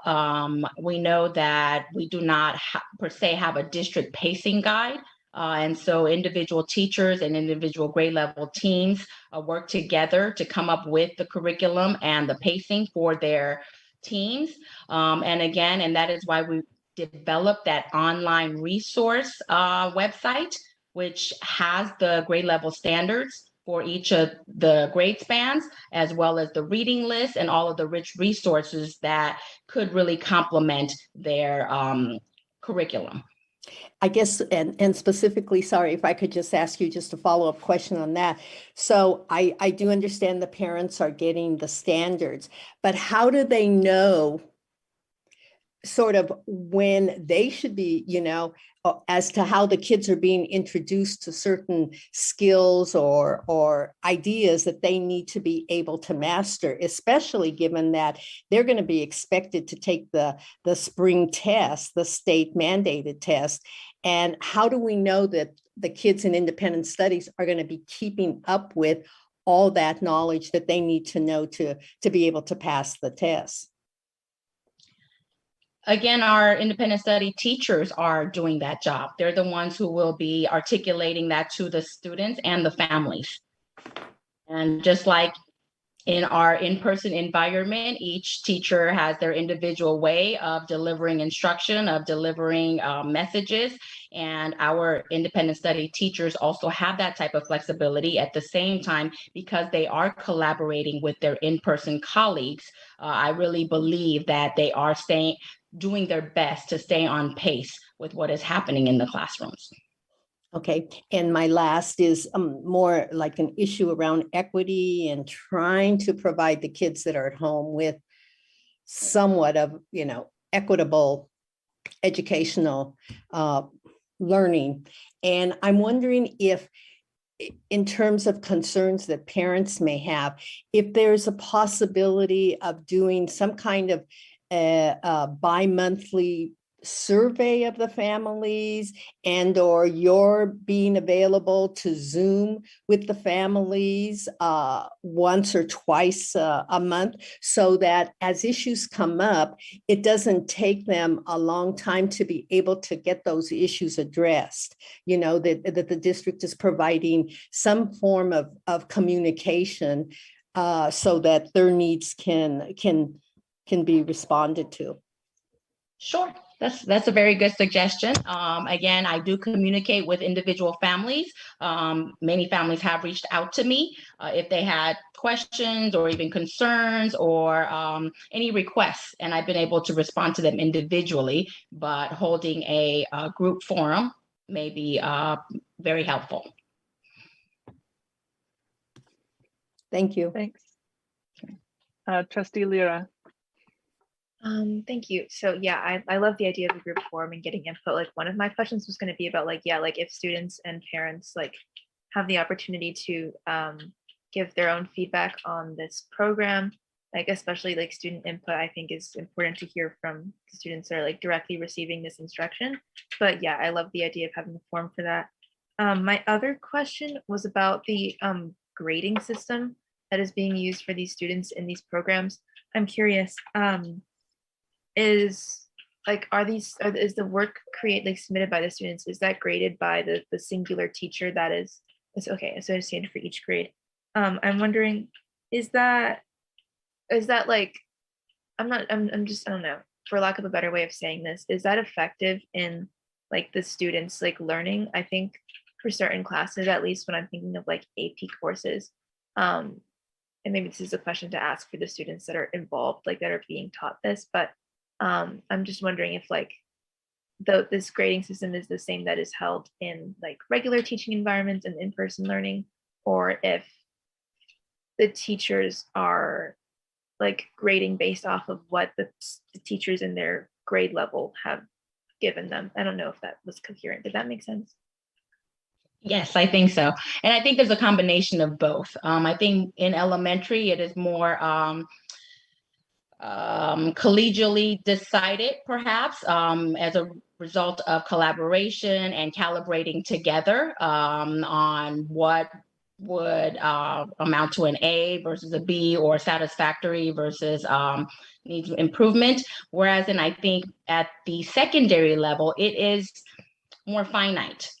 We know that courses come with certain amount of credits, and for those amounts of credits, certain level of work has to be demonstrated, and certain amount of work has to be assigned as well as completed in order to receive all of the credits and certain types of grades. And because we are using Brigham Young and Silicon Valley, it is already calibrated. Students receive immediate feedback from their online teachers, and then as well as our independent study teacher who oversees all of the students within these courses. And so again, she provides additional feedback on top of the teachers that come with those coursewares. And also our independent study teacher provides the support for our students to be able to academically engage at the high level that they need to. Thank you.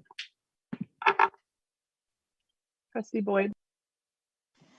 Thank you. I just wanted to ask, and I believe that we discussed the the first time around when we talked about this, potential concerns if students with IEPs wanted to participate in the independent study program, and making sure that that was able to, or at least working hard to try to make sure that that would be available. I just wondered if you could perhaps provide an update on you know, whether there have been any sort of bumps in the road there, if it's even come up as an issue, and if so, if needs of students have been able to be met there. Thank you. So we definitely have admitted students into the independent study program through the IEP process. I'd like to really thank Dr. Biggs and his team for working very quickly and closely with us to ensure that once students are deemed appropriate for that setting, that we place them there immediately. And as a matter of fact, I believe we have a meeting this Thursday. Dr. Biggs, is it this Thursday? For the independent study team and his team to meet together to, again, discuss our students with IEPs. That's great to hear. Thank you. Trustee Dana. Yeah, just to quickly follow up on Trustee Lira's question, how are specialized classes being handled? Because what I mean by specialized is like, for example, like language education, or like, I know that different students in the secondary like schools have like individualized classes each class period. So let's say some student is taking like AP Spanish per se. What would their curriculum look like? Would it change because the subject is so specialized? How does like specialized versus generalized subjects work in this curriculum? Great question. So our independent study teacher, Ms. Cohen, works very closely with the counselors at AHS,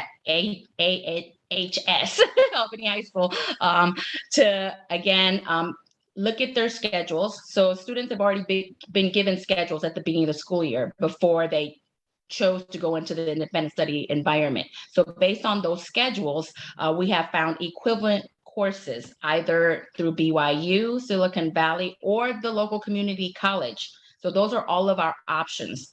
As well as, again, she collaborates with those teachers. So let's say you have an AP Spanish teacher at AHS, then Ms. Cohen is collaborating with that teacher to make sure that curriculum is being delivered accurately for the students. But in general, we really found that BYU has the specialized courses that students need. And again, they are very communicative, and they have they provide those online teachers for our students to be able to work with. So it's almost like students are getting many teachers like they would do in the in-person environment, along with an additional teacher who is Miss Amanda Cohen to support their learning. Thank you. I really appreciate it. Great, thank you. Trustee Boyd asked my questions, so I'm going to move to public comment and then bring it back to the board to wrap up. And we'll start with just stalling until the timer appears. We'll start with Christian. Hi, thank you. Yeah, I just kind of following up on my question. I appreciate the response. And again, I'm very appreciative that this program exists, although I suppose it's also mandated to exist too. But I mean, I suppose I understood that the current teachers are volunteers, but what I was wondering is why can't the district make more resources available to add either a couple of teachers or even just one part-time teacher to kind of float between, let's say, classes K through 3, or even a teacher's aide working under the supervision of our expert Albany teachers. And the reason I think this is so important is, I'm a college teacher and I've taught synchronous and asynchronous classes. Students who are autodidactic can do really well with those students, but it's kind of silly in a way to think of kids K through 3 or K through 5 as being autodidactic. They don't learn on their own. They learn in an environment, online or in person, with a teacher and with other kids. And so I'm just wondering if instead of just saying, well, they're volunteers and there's not much more we can do about it, if the district could think creatively about how to add resources to giving the students more time that resembles class time, either with a hired substitute teacher who's hired, just to float between the different classes, or teacher's aide working under the current teachers, who I think are so far quite wonderful. And I know I'm not alone in this sentiment. I've talked to some of the other families in independent studies, and it's a significant source of concern for them, that there just isn't enough time for the young students. Thank you. Thank you. I don't see any other public comment. Dr. Shin, maybe you could just elaborate a little bit more. I assume part of the issue is just the challenge of finding staff for anything at this point. So maybe you'd be willing to elaborate just a little bit on the caller's questions. Sure. Yes, and you are right on the money, President Hinckley. It really is challenging to find staff during this time. This is now a nationwide shortage, and due to the inability of districts to be able to find teachers at this time, actually, the legislatures are thinking of, not thinking, but they're allowing waivers actually for some districts who are able to demonstrate that they are not able to provide independent study because they really cannot find the staffing. So if we're able, we could also go that route as well, to say to the legislatures or to the state, hey, we can't offer this program because we can't find the staff. But at the same time, we found a creative way to be able to provide this by asking our in-person teachers to please stretch themselves and provide even more of their time to be able to do this. So again, if we have the capacity, if we had the folks, if there were teachers out there who were looking for jobs, we'd be happy to hire them. But unfortunately, that is not the reality. Thank you. Vice President Doss.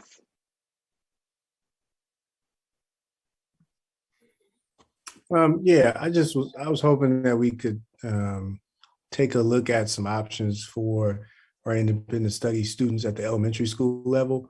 I worry that because we don't have any sports at the elementary school level, that there's no opportunity for exercise or outside activity because PE can only have is like in person. When we were all online, I saw PE online, and it was creative, and my kid loved it. She loved jumping around the living room and knocking stuff over during the exercises, but it's not really as effective as doing it in person. So if we could look into like an option for independent study students to maybe potentially come on for PE, and then because it's outside, and then maybe go home after. But if they as an option, not saying that they have to do. So I want to be clear. I don't want any confusion or somebody writing on Facebook that Vice President Dawson making all the kids come in person. That's all I'm saying. If you would like to come in person for it to be an option to do so. And then another question that I had, I did get like an award and stuff for it, so I figured I should ask, how are we feeding the independent study students? Do we have an option for them to receive breakfast and lunch like the in-person students? Yes. Yes, it's available for them, but they would have to come on campus. But if they could not come on campus to receive it and they needed it, we could actually deliver it to their homes. And so far, we have not gotten that request. Well, good to know that it's there. So for all you independent study families, please reach out if that is a resource that you could benefit from. And those are all my questions. Thank you. Thank you. Trustee Durand. I know that Kristen, the parent that spoke, I'm sure, as she said, there's a lot of parents that have the similar concern about the limited amount of live interaction with these teachers. And I'm wondering if the district has explored like retired teachers that might be available and maybe earn a few bucks for them to be like tutors, whatever, as a follow-up to the instruction so that each kid could have that kind of tutoring.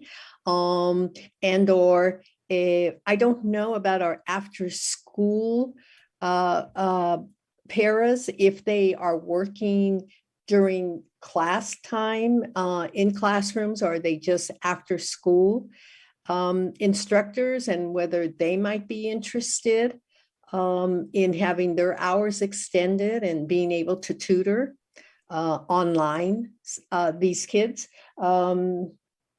And, just really, being creative and trying to figure out where can we find more folks to work with these kids, because as we know, the time they're getting with a person live is so limited, and that's really hard. That's why my concern about, we're gonna actually test these kids as if they've been in school the whole year. I mean, competitively on a test, a state required test. It's kind of crazy that we would, that the state legislatures are even requiring that, because it doesn't seem very realistic, but never mind. But I think that if we could work extra hard to see if we can find people who would, be able to do tutoring, it's really worth our while. And we do have COVID monies, and we could spend some of that on retired teachers or some paraprofessionals. Well, let me say this.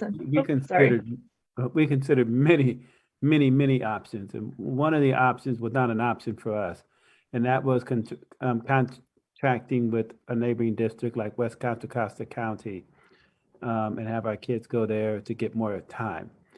We thought the best of the worst options was to do exactly what we're doing now, is to have our own teachers work with our own students so that they can have a relationship and a connection to the school, but it would be very limited. We knew this was legislation that was not well thought out, and that it created all kinds of problems. And that's why we wanted to be clear about this program would not be tantamount to the remote learning that we had in the spring, that it would only be a fraction of that. And for that, it feels awful. But we are open to any insight that we might be an oversight to do more and go further. But my hats off to those teachers who are teaching all day and taking their prep period and going to be with their kids who can't be with them in person. So the dilemma we have is really not a good one. And so did we consider creativity? Yes. Innovations? Yes. Retired teachers? Yes. People are just not available. But we're still open and open to see if there's anything we missed, most definitely. All right, one more board comment, because we are well over time for this and we still need to pass the policy before we move on. Or did you remove your hand, Trustee Davidson? You're muted. Oh, sorry. I thought I was unmuting myself and I lowered my hand. So I just had two super quick. One is, this legislation did not come with any funding, correct? Right. Correct. So, right. So that, I think, really speaks to how creative we had to get to at least get to this position. And I think that it sounds like all of us would like us to explore any other options for providing more. My second is actually just super quick process question, because everyone knows I love to ask those.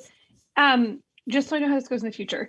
When we have a review and discussion item, then we do this big discussion around it, and then we see it, and then we get it in our board agenda, and then we ask our questions there. I'm just wondering, when we come to these review and action items, it feels like we reopened a whole new discussion with new things that we want to see addressed, but we're just passing the board policy. So I'm concerned if we still have all of these unanswered things and we're passing a policy, this doesn't feel like the right juncture for us to have been presenting this whole discussion that we just opened up. So I'm just as a newer board member wondering, what is the real process here and how should this be going so that we make sure these concerns do get addressed in the right place? But when we come to passing a policy, we're ready to pass a policy more concisely than kind of what I feel happened here. So I guess we did have an action item in the, I don't remember which meeting it was, before when the policy came to us. There were sort of two things the board needed to approve. One was the policy itself, which is really just technical language that the state requires us to pass. And the second was the sort of framework for independent study, which we approved at that time. And so I think what you're referring to is that tonight we're again sort of talking about both.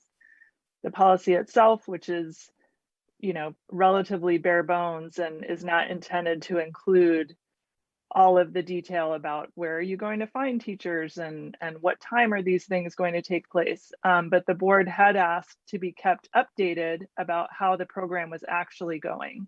And so this agenda item is sort of serving two purposes, so that we're approving the policy or hopefully approving the policy, and also getting an update and having a chance to hear more about how the program is going in reality.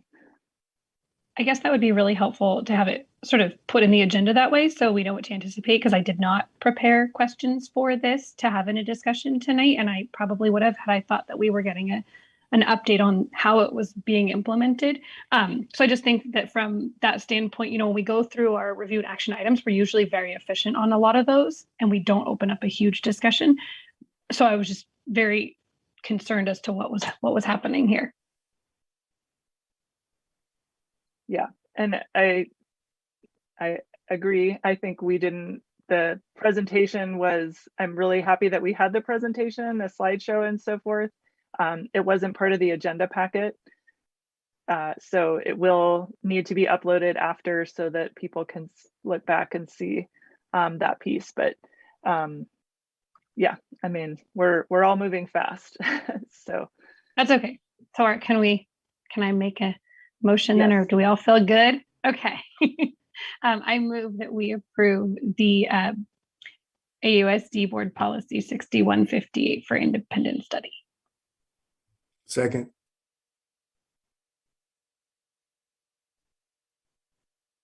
Student board member Dana? Yes. Student board member Lyra? Yes. And Trustee Davidson, it starts with you. Sorry. Yes. Thanks. Trustee Jerome? Yes. Vice President Doss? Yes. President Hinckley? yes. Trustee Boyd? Yes. Thank you. Great. The item 9B passes unanimously, and we move to 9C, the Board of Education appointment to the City of Albany's Climate Action Committee.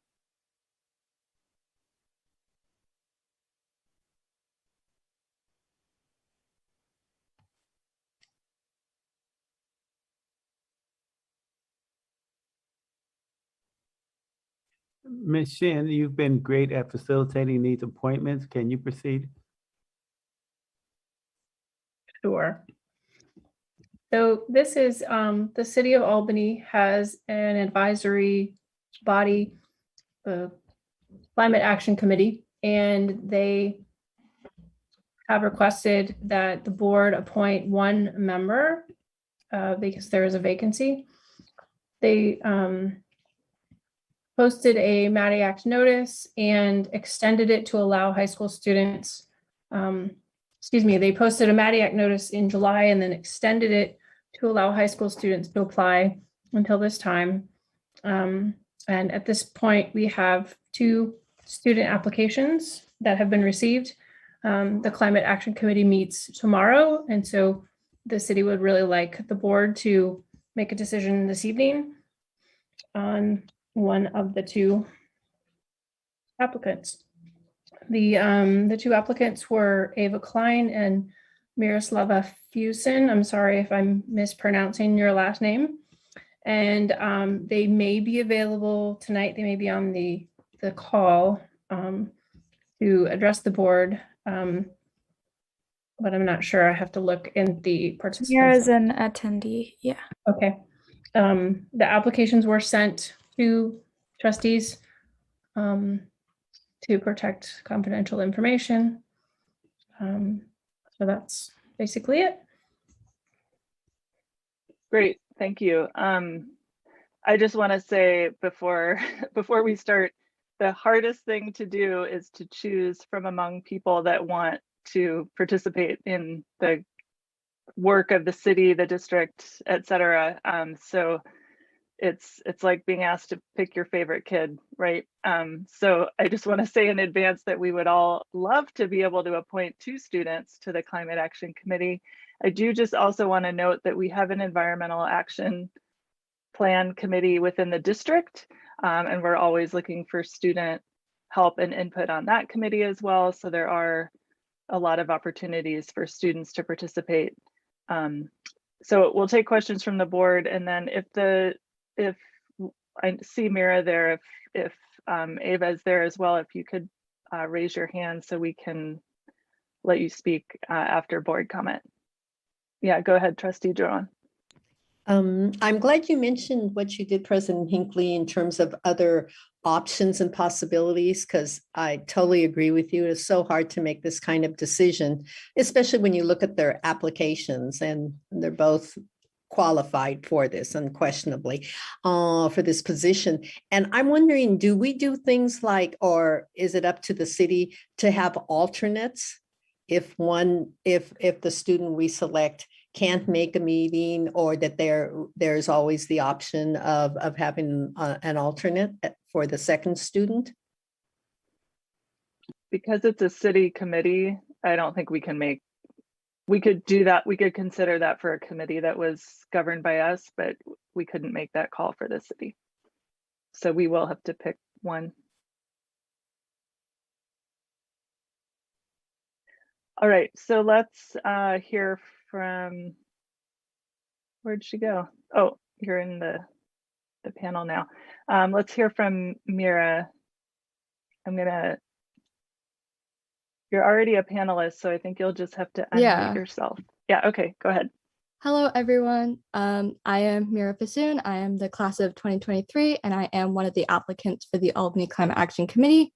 Working for a healthy environment is a big part of who I am and what I do, both as a student at Albany High, where I'm a member of the Sept program, where I founded our school's climate club, and where I serve as the community sustainability representative, but also outside of school, where I work with various organizations such as the Sunrise Movement, the Youth Climate Action Team, and I'm a volunteer at the docent at the Aquarium of the Bay, and serve on the Youth Leadership Council of Earth Echo International, where I work directly with Philippe Cousteau Jr. on ocean conservation issues and the 30 by 30 goal.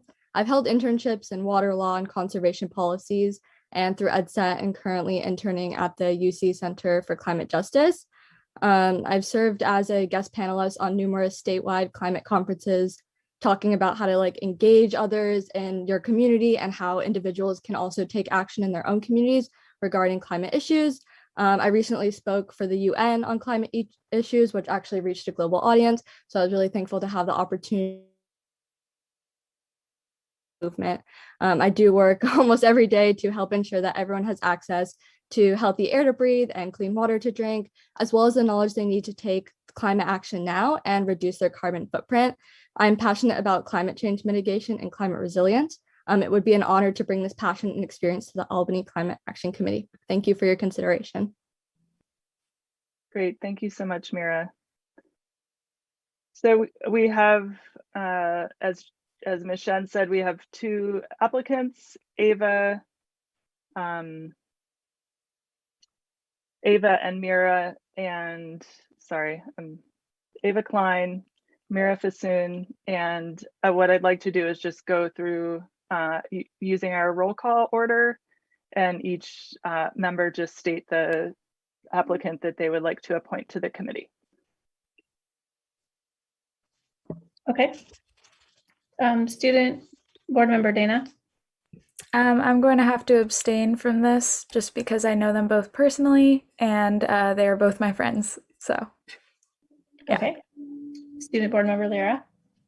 I'm also choosing to abstain from this vote, seeing as I both know these students and I don't want to have my relationship with them be impacted through this, for that bias to be seen here. Noted. Thank you. Trustee Duron. It's so hard. But my vote will be for Ms. Fuson. Okay. Vice President Doss.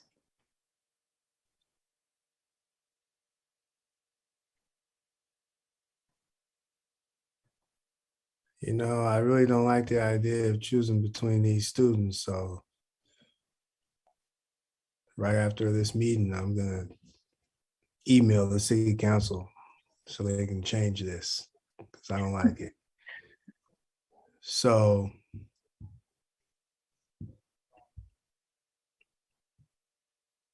you know what? No, I'm not going to choose between these students. I am going to also abstain. So the adults do have to vote unless you have a personal conflict of interest on an issue. We are required to vote.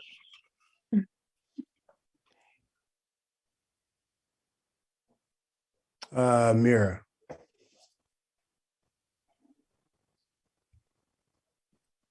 Okay.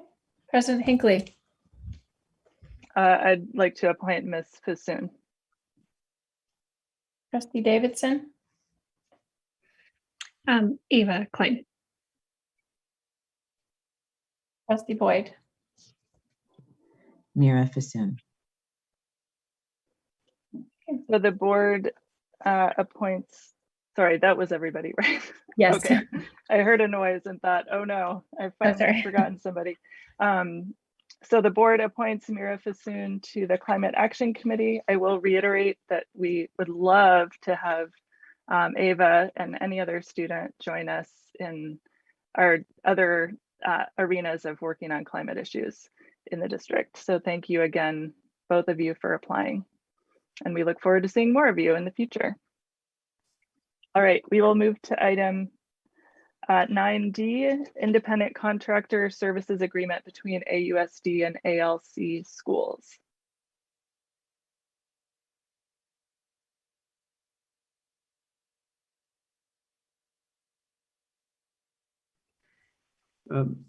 Dr. Biggs, I'm gonna pass this over to you. Thank you so much. I'm just picking it up on my computer as well. This contract is for a transportation company that transports students who are placed at other programs outside of Albany. And while it would be great if we were able to transport them with our own district transportation, we are unable to, so we contract out through an agency in order to be able to provide transportation from their district of residence in Albany to their district of service or their school of service outside of Albany city limits. And so this is a standard contract, and it is a new contract, even though I believe that the district had previously worked with ALC in the past. I don't know if they had a contract on file, but I do know that ALC has worked with Albany years ago, if not earlier. So it is, any questions?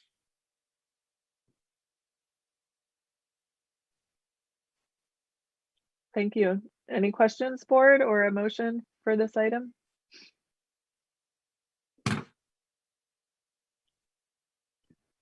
I move that we approve the independent contractor services agreement between Albany Unified School District and ALC schools.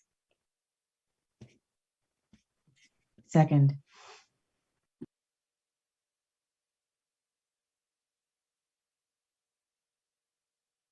Trustee Dana. Yes. Trustee Lyra. Yes. Vice President Doss. Yes. President Hinckley. Yes. Trustee Boyd. Yes. Trustee Davidson. Yes. Trustee Duron. Yes. Thank you. The item passes unanimously, and we move to 9E, master contract between AUSD and New Haven RTC. That also falls under myself. And so this master contract is to work with a non-public school, which is a residential treatment facility in Utah that supports students and is a placement per a student's IEP. And so as I've come to the board before, whenever we're talking about a non-public school placement or a placement such as a residential treatment facility, it's determined based on students' needs and has been agreed upon by the team for that student to require that level of support and alternative program for them to have their needs best met. And so New Haven Residential Treatment Facility is one of many different residential facilities that Albany has contracted out with in the past, as well as many other school districts, and has a great therapeutic program to supporting our students. And so this contract provides the basic education and related services that are embedded within the therapeutic milieu of the residential facility. It is a standard contract and a new contract. This is the first time that we're working with New Haven. Any questions? Trustee Duran. I have one question, Dr. Biggs. Are you familiar with New Haven? Because we do evaluate programs, right? And definitely am familiar with New Haven. So part of the district's protocol as far as being able to case manage students within residential facilities, which date back to 2011 when we started taking ownership of our students who were placed outside of the district within residential facilities. And before we used to have county mental health case manage those students. So since the repeal of AB 3632, which provided funding through the state and county mental health for students that had mental health services on their IEP to be funded through the county, the repeal provided the districts to take full responsibility, which was a great opportunity for the districts to really take ownership of some of the students that had some significant disabilities with mental health, and provide more oversight and accountability for their service delivery, and really working toward bringing them back to school districts. And so we provide annual site visits since 2011, in addition to 3 quarterly video conferences with the therapeutic staff, as well as the student, an ongoing liaison between the school, the facility, and the family to ensure that there is a comprehensive support for that student and the ongoing insurance that the student's needs are being supported, and we're considering bringing them and having them step down from that level of restriction. So we never place a student in a facility unless we go and see it. And I go myself, and I would bring somebody else that has I have more of a therapeutic lens, and I would most likely bring someone that has more of an academic lens. And so this particular facility has been toured by myself and my predecessor, Diane Marie, in June of 2021, where we went out to Utah to go visit some of our other students and other programs. And while we go out and visit some of these other programs, we always stop off at other residential facilities to vet them in the event that we could consider a student for placement.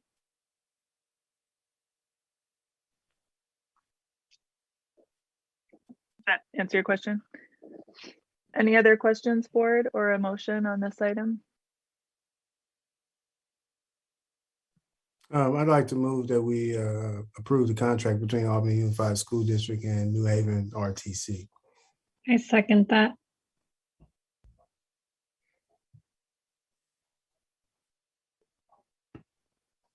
Student trustee Dana? Yes. Student trustee Lara? Yes. President Hinckley? Yes. Trustee Boyd? Yes. Trustee Davidson? Yes.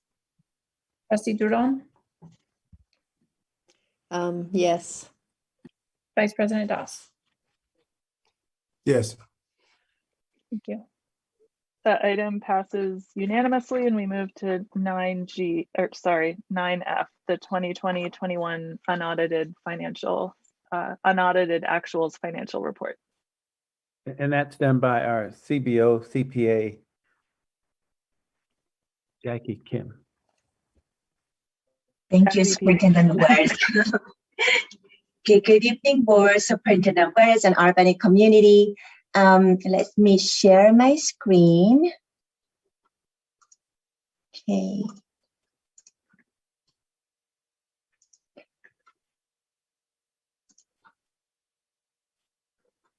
Okay, so this is the annual report I report out to the board. And this is for the last fiscal year 2020-2021. 2020-21.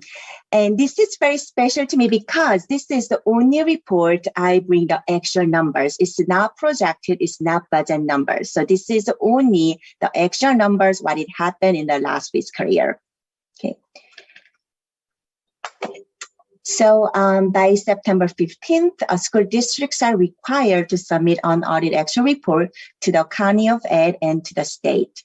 This report will be audited by our district's independent auditor and report out to the board in January. Okay, so what does this do? What does this do 2021-22? So the closing of 2020-21 book affects the beginning balance of 21-22, meaning now we have closed the book, the ending fund balance of last year's will carry over to our current year's beginning balance. So the actual fund balance for all funds along with the balance sheet accounts are updated and adjusted.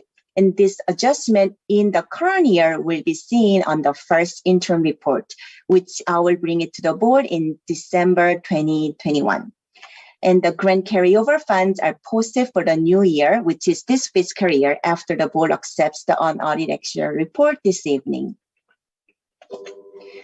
Okay, so what happened to our 2021? So our ADA, the ADA was not collected for the state reporting purpose this year or last fiscal year. The district was funded based on 2019-20 actual ADA of 3484. And again, this carries over to 21-22 fiscal year, also school year, meaning we get the ADA hold harmless due to COVID. We get to carry over this 19-20 actual ADA of 3484 to 2020. 122. Okay, and the big item here, one-time federal and state funding due to COVID-19. So we have recorded approximately $5 million as a revenue and expenditures in last fiscal year. And we still have about 1.6 million available for this current year and next year. Okay, we received facility hardship grant from the state, about 1.16 million, and we have addressed for having a new fire alarm system at Albany High School. And the last item, so many thanks to our community support for passing Measure BNE in 2016 in amount of 95 million. So we were able to build AMS Annex, AHS Addition, and Ocean View School, and currently Marine Elementary School. April 2021, AUSD sold the final bond from Measure BNE. So the 27.5 million was recorded in our book in 2021.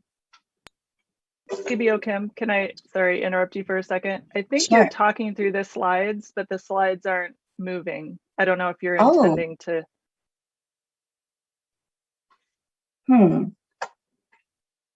So the slide is not moved. From We the just first see the page? right. Let's see. Let me just. Oh, sorry about that. Okay, so let's see what I can.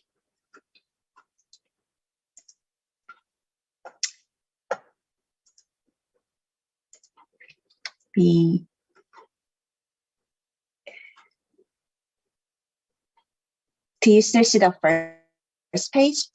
Oh, I'm sorry about that. No, now they're moving. Okay, so I think I need to do this way here. Okay.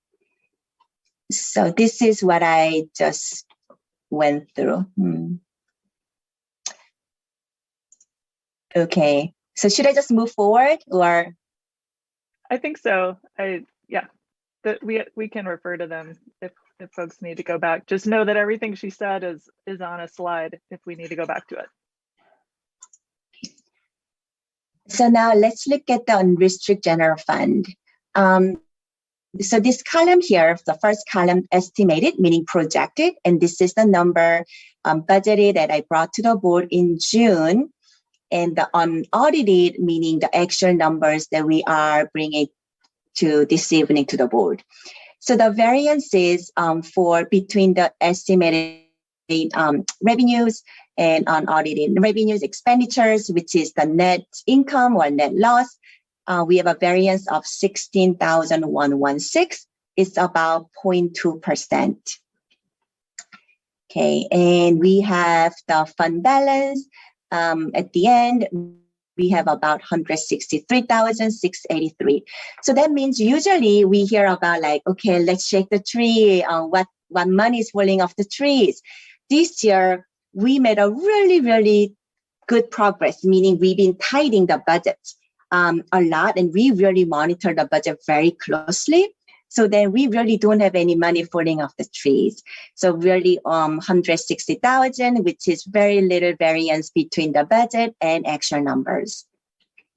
Okay, so now let's look at the general fund contributions to restrict programs and other funds. So this is necessary to cover our restricted program and other funds to operate our programs. So for example, special education fund, general fund contribute about 4.2 million in the ongoing major and maintenance. So this item here is, so state does not give us a specific money or separate money for the ongoing major and maintenance account. Meaning the state said, hey, here is the money, LCFF money, and now you want to spend 3% of the money, expenditures, total expenditures, 3%, you want to put this in your facility account to update your facilities and fix up any facilities. So those are the fund that our Director Borrego work on and use this fund for our facilities. So that is about 1.3 million. Albany Children's Center. So due to COVID, Albany Children's Center was not able to operate fully last fiscal year. So we have funded through ESSER 3 money, which is the COVID money of 253,000. Okay, so this is something that we are hoping to address in the next year, meaning we are hoping that this fund will be self-sustaining. And so then the general fund do not have to fund these programs. Food service, same thing. So ESSER 3 fund will also had also covered about 38,000. Now Albany Aquatic Center general fund funded about 104,000. This is also due to pool was not able to open until November of last year. Even if we opened in November of last year, it was with the COVID restriction, wasn't fully opened with the full capacity. For the pool, so now we are fully open and up and running. So we are looking for more lifeguards and swim instructors. Okay, so the next page. So now this is the historical data of our financials. Unaudited actual general fund, unrestricted portion. We want to look at and focus on unrestricted portion because this is where the district has a control over these expenditures. Okay, so in the past, we've been showing the net deficit, net loss. And this year, 2021, we don't show net deficit. So what's going on? What happened to our structural deficit? It is because one-time gain we have due to one-time funding from the Fed and the state. And we were able to also, so we got additional money from Fed and state. Earlier, I mentioned about 5 million that it was recorded in 2021. And also there were some savings in our expenditures. Very unfortunate that we were not able to open the school until March of this year. But because of that, because of school closure, such as we have some savings, such as substitute costs, utilities, and supplies in the classrooms. Okay, so this is just a one time that you will see. Now let's look at the combined general fund. So again, we want to really focus on restricted side, the first column. Restricted, you will see a negative 4 million, or with the contribution, maybe $1 million, but this is really the money we do not have a control over, meaning all the lottery revenue for textbooks, special education funding for the special ed students, or Title 1, 2, 3 funding, and COVID funding from Fed and state are recorded in this restricted column. That means we will have to use this money for the specific purposes and specific timeline. And district also administers 9 other funds with expenditure totaling about 60 million. We have SERPA unit.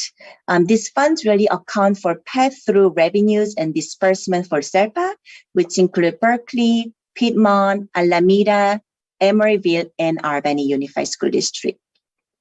We have a child development fund, which is ACC, food service fund, and all other fund, building, capital facilities, all for our school constructions related, and also other funding we receive from the state.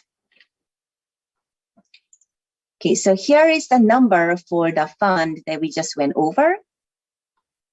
Okay, so this is, I can maybe point one example here. Fund balance of June 30th, 2020. So that means the beginning of last fiscal year, July 1st of 2021. So when you look at the child development, we had about 6,238. And because of COVID, we had a net deficit of about 250,000 in the child development fund. So then general fund, because this fund balance really means like savings account, but the child development fund was not able to operate it with the big net loss. The general fund had to contribute about 253,000. So then now we see the last column. This is really the fund balance, which is also, you can say, savings account at the end of the operations of the year. Okay, and building fund, of course, we are going to see a big dollar amount of about 34 million.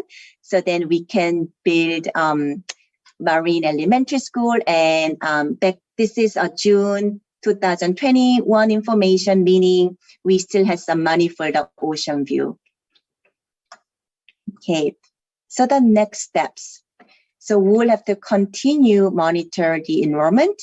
We are one of the school districts also in a declining enrollment with many other school districts in California and Bay Area. And we will work with our budget advisory committee to continue to identify ways to balance the district budget in alignment with community needs and priorities. And we will communicate this to our community stakeholders, including our labor partners, for our fiscal situation and strategies to balance the district budget. Okay, now the final steps for 2021. So this report presented tonight will be submitted to Alameda County Office of Ed and CDE, the state, and our district auditors. The final financial statement are contained in an annual independent audit, which will be presented at the January board meeting. So this ends my presentation. And any questions? Thank you. And so this is a review and action item. The board does need to approve the unaudited actuals. But first we can have questions, comments, or a motion.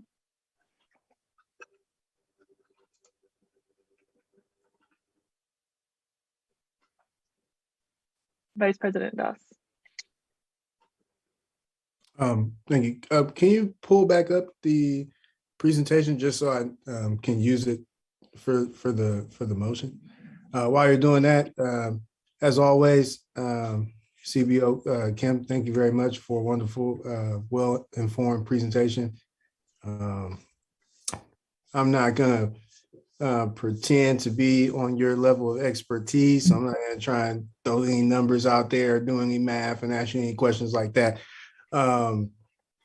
So I'll just say, really appreciate you taking the time doing this and presenting it to us, and breaking it down for us non-CPA certified individuals. So much appreciated. And with that, I move that we approve the fiscal year 2020-2021 unaudited actuals financial report. Second that motion.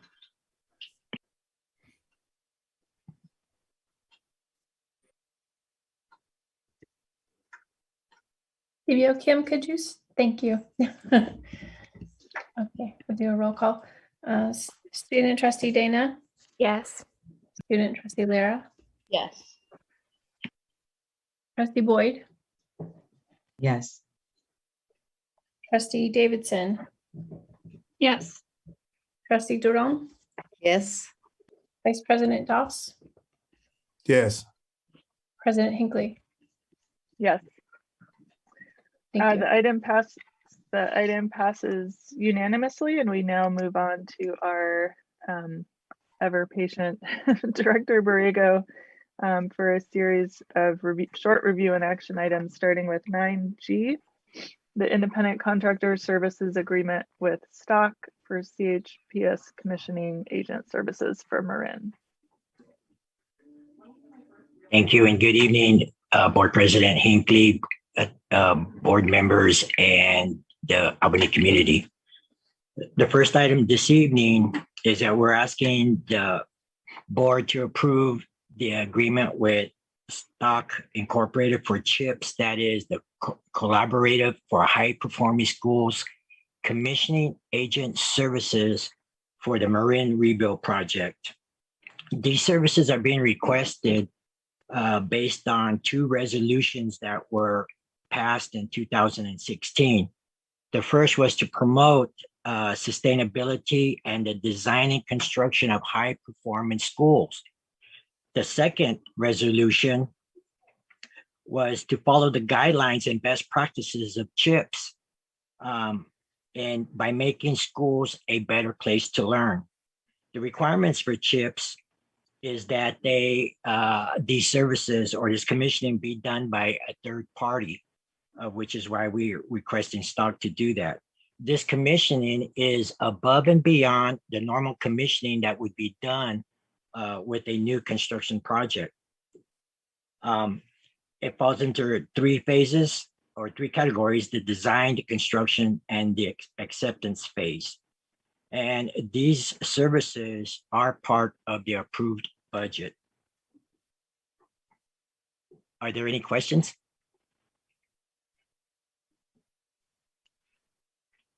Thank you.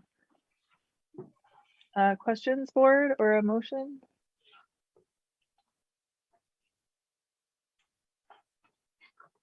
I move that we approve the Independent Contractor Services Agreement with Stock Inc. for CHIPS Commissioning Agent Services for the Marin Project Rebuild. A second.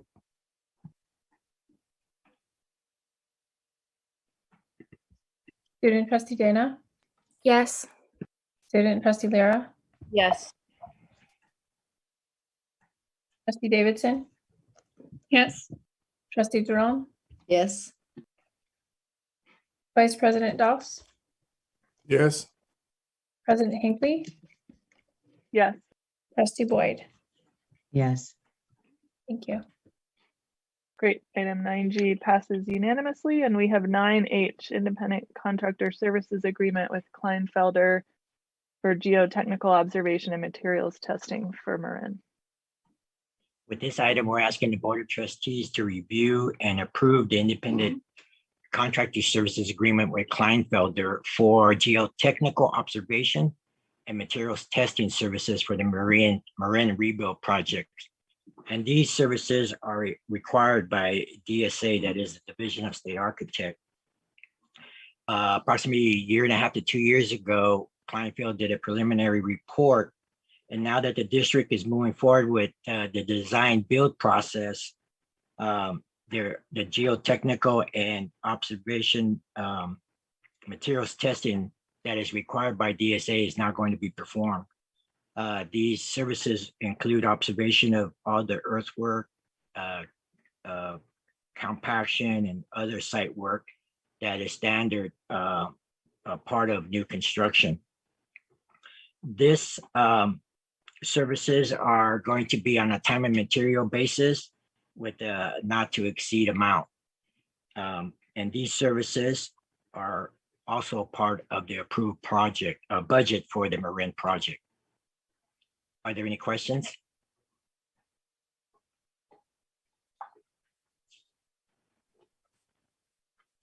Questions for it or a motion?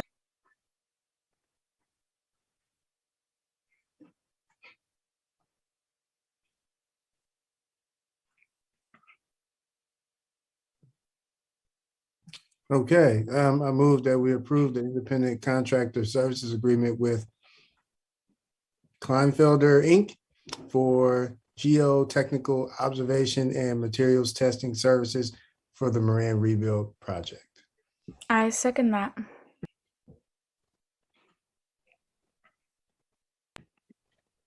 Student trustee Dana, Yes. student trustee Lara, Yes.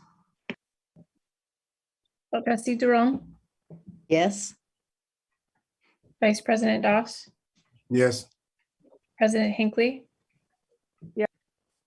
Trustee Boyd, Yes. trustee Davidson. Yes. Item passes unanimously, and we move to item 9I, amendment to agreement for design build services for the Ocean View project with OVRA. With this item, we're asking the board to review and approve the amendment to the agreement for the design build services for the Ocean View rebuild project between the district and OVRA construction.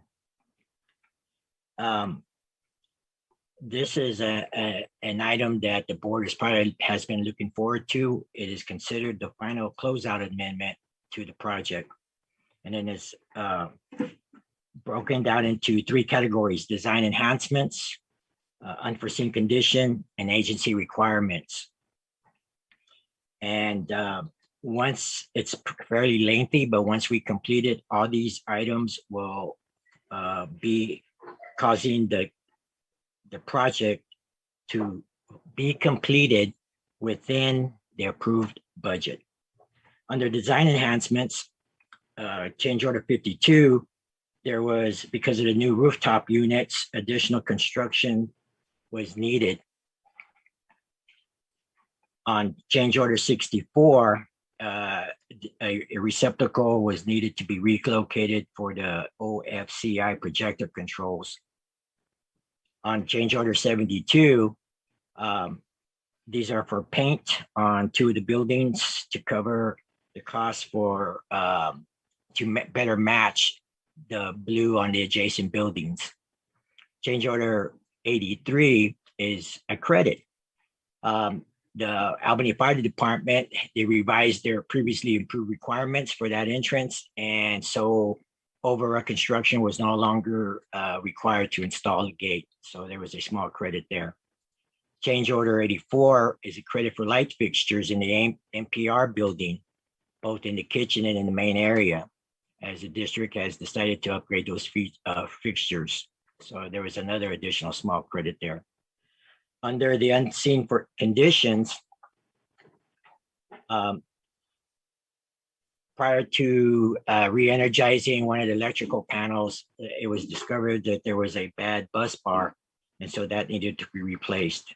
Change order 69, on the building C, there was a landing replacement. The drawings that were provided to the contractor were not correct, and so the inspector felt that needed to be corrected, so that repair was done. Change order 70, additional fire sprinklers at the NPR stage. The original as-built drawings were provided, and the fire marshal felt that there was one particular room that did not have existing sprinklers, so it was extended to include that room. Change order 71 was the pathway between building C and the playground area. That was out of ADA compliance, so it was corrected to be ADA compliant. On change order 74, this was in the north parking lot area of the campus. There were some unforeseen ADA issues and tree removal needed. And so that work was done, and now that area is ADA compliant. Change order 75, which is the largest of these items, is that there was dry rot discovered on the north side of building A, which is the NPR building, and it had to do with the main structural beams. It was repaired, but at the same time, it was felt that they needed to inspect the interior of the building along those beams, and further damage was discovered. And so that area was corrected as well. Change order 76, there was some unforeseen framing missing. And so this basically is considered shoddy construction work that was done originally with the building, and so that was corrected. Change order 77, this is the extension of a fire water line that East Bay Mud had provided to the site, but they ended up about 25 feet short of where they were supposed to end. And so this is the correction for them to extend that point to 25 feet. Change order 78 is there was the fencing, there was utilities needed to be located to make sure that they would not hit them. So this was to see if there were utilities in the area. Change order 79, when they were installing fence posts on the west side of the campus adjacent to the athletic field, no plans were provided or existed. And so they hit a high voltage cables that service the light standards for the field. It was corrected, and they discovered that part of that work originally was not done correctly, did not meet NEC code. And when they did the repair, they did bring it up to NEC code in that particular area. Change order 81. This has to do with that change order 75 that was regarding the roof beams. This is to cover the unforeseen exterior work. And this work was had to be done quickly to make sure that the building would be ready for occupancy once school started. And change order 82,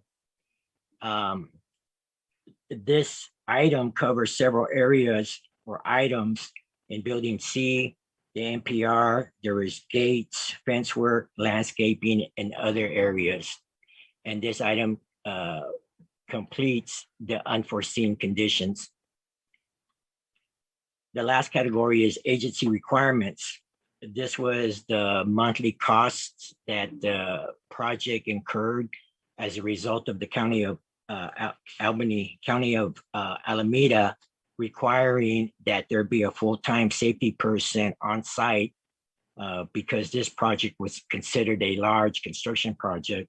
And so these were monthly charges or costs incurred as a result of agency requirements. And as was brought out, it was a fairly lengthy item. But again, the Ocean View rebuild project is expected to be completed within the approved budget. Are there any questions? I have a question about item 71, if you don't mind scrolling up.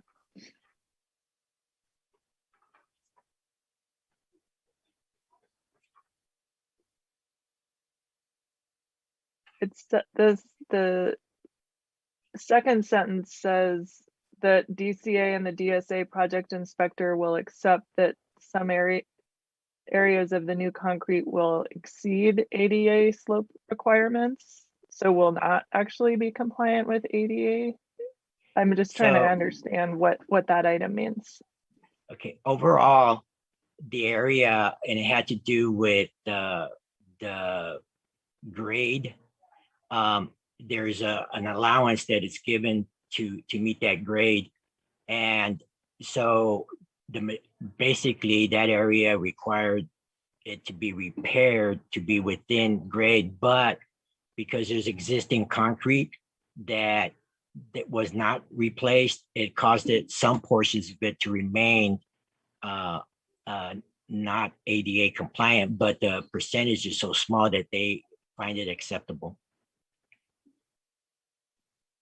Okay, thank you for clarifying.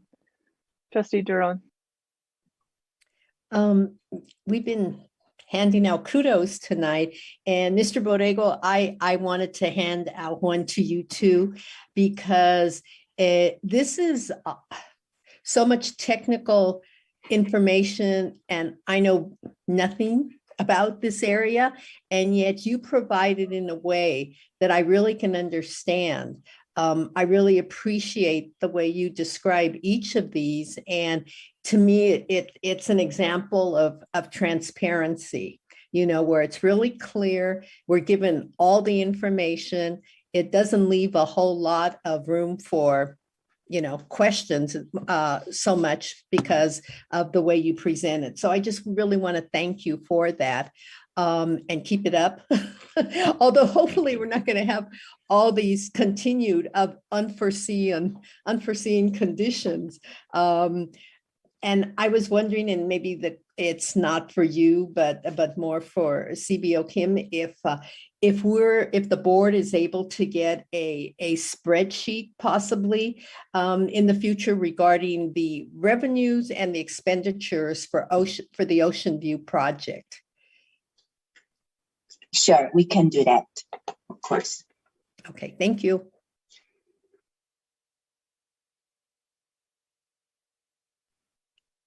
Would you like to make a motion while your hand is up? Yeah, I was actually thinking I should do that.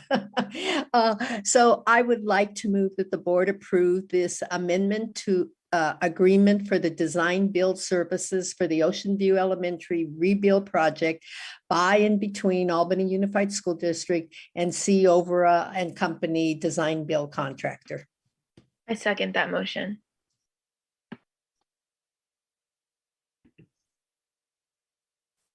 Student trustee Dana? Yes. Student trustee Lyra? Yes. Vice President Doss? Yes. I need to stop sharing so I can see you guys. Thank you. President Hinckley? Yes. Trustee Boyd? Yes. Trustee Davidson? Yes. And Trustee Duran? Yes. Thank you. Great, the item passes unanimously, and we're down to our last one, 9J, amendment to the independent contractor services agreement with Hazmat Doc for Ocean View. Yes, this last item, we're asking the board to review and approve the amendment to the independent contractor services between the district and Hazmat Doc for abatement management services for the Ocean View rebuild project. This goes along with the repair work that was needed at the Ocean View multi-purpose room. And to be able to do those repairs, it required hazardous materials abatement monitoring that was reviewed and approved by DSA. And this amount was for the abatement monitoring. And this also will cause the project to be completed within the approved budget. Are there any questions?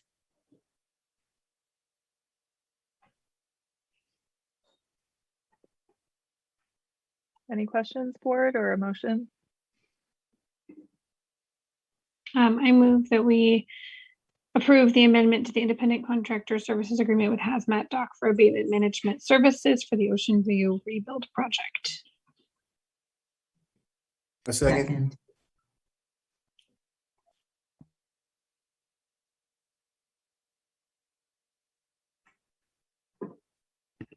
Student trustee Dana, Yes. student trustee Lyra, Yes. President Hinckley, Yep. trustee Boyd, Yes. trustee Davidson, Yep.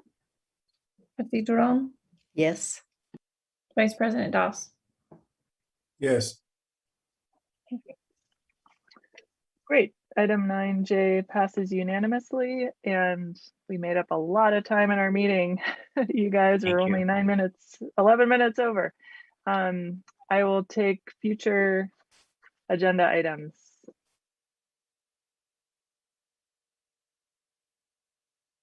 Yes, trustee Davidson. I would like us to put the tech on our future agenda item, specifically looking at how our tech department is overseen and the positions within the tech department. Great, thank you. Vice President Doss. Yeah, I'd like to take a closer look at AP classes and access around those classes as an agenda item.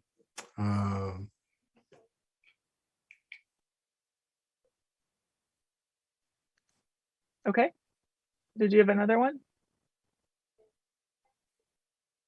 Oh, no, that was the only item at this time. Okay, great. Trustee Duran. Okay, I have a couple of them. One is I'd like to see if we could do a review and discussion, the pros and cons of mandating vaccination for both our students and staff. And the second one was, I would like to have us, well, let's see, I don't quite know if I'm saying it right in terms of whether it's an agenda item, but to have the board have its workshop on determining its goals for this year so that we could follow through potentially with what I had spoken to earlier about setting up some year-long committees that the board would be responsible for. And I know it might not be as clear as people would like, but I think we'd have to have a workshop of the board in order to do this. But there's some urgency for it. Got it. So we did agree at the end of our strategic planning workshop that needed to be part one and that part two needed to happen soon. So we haven't yet, I think, talked about scheduling that, but yes, I think that urgency came through when we met a week ago. Vice President Doss, did you have another item?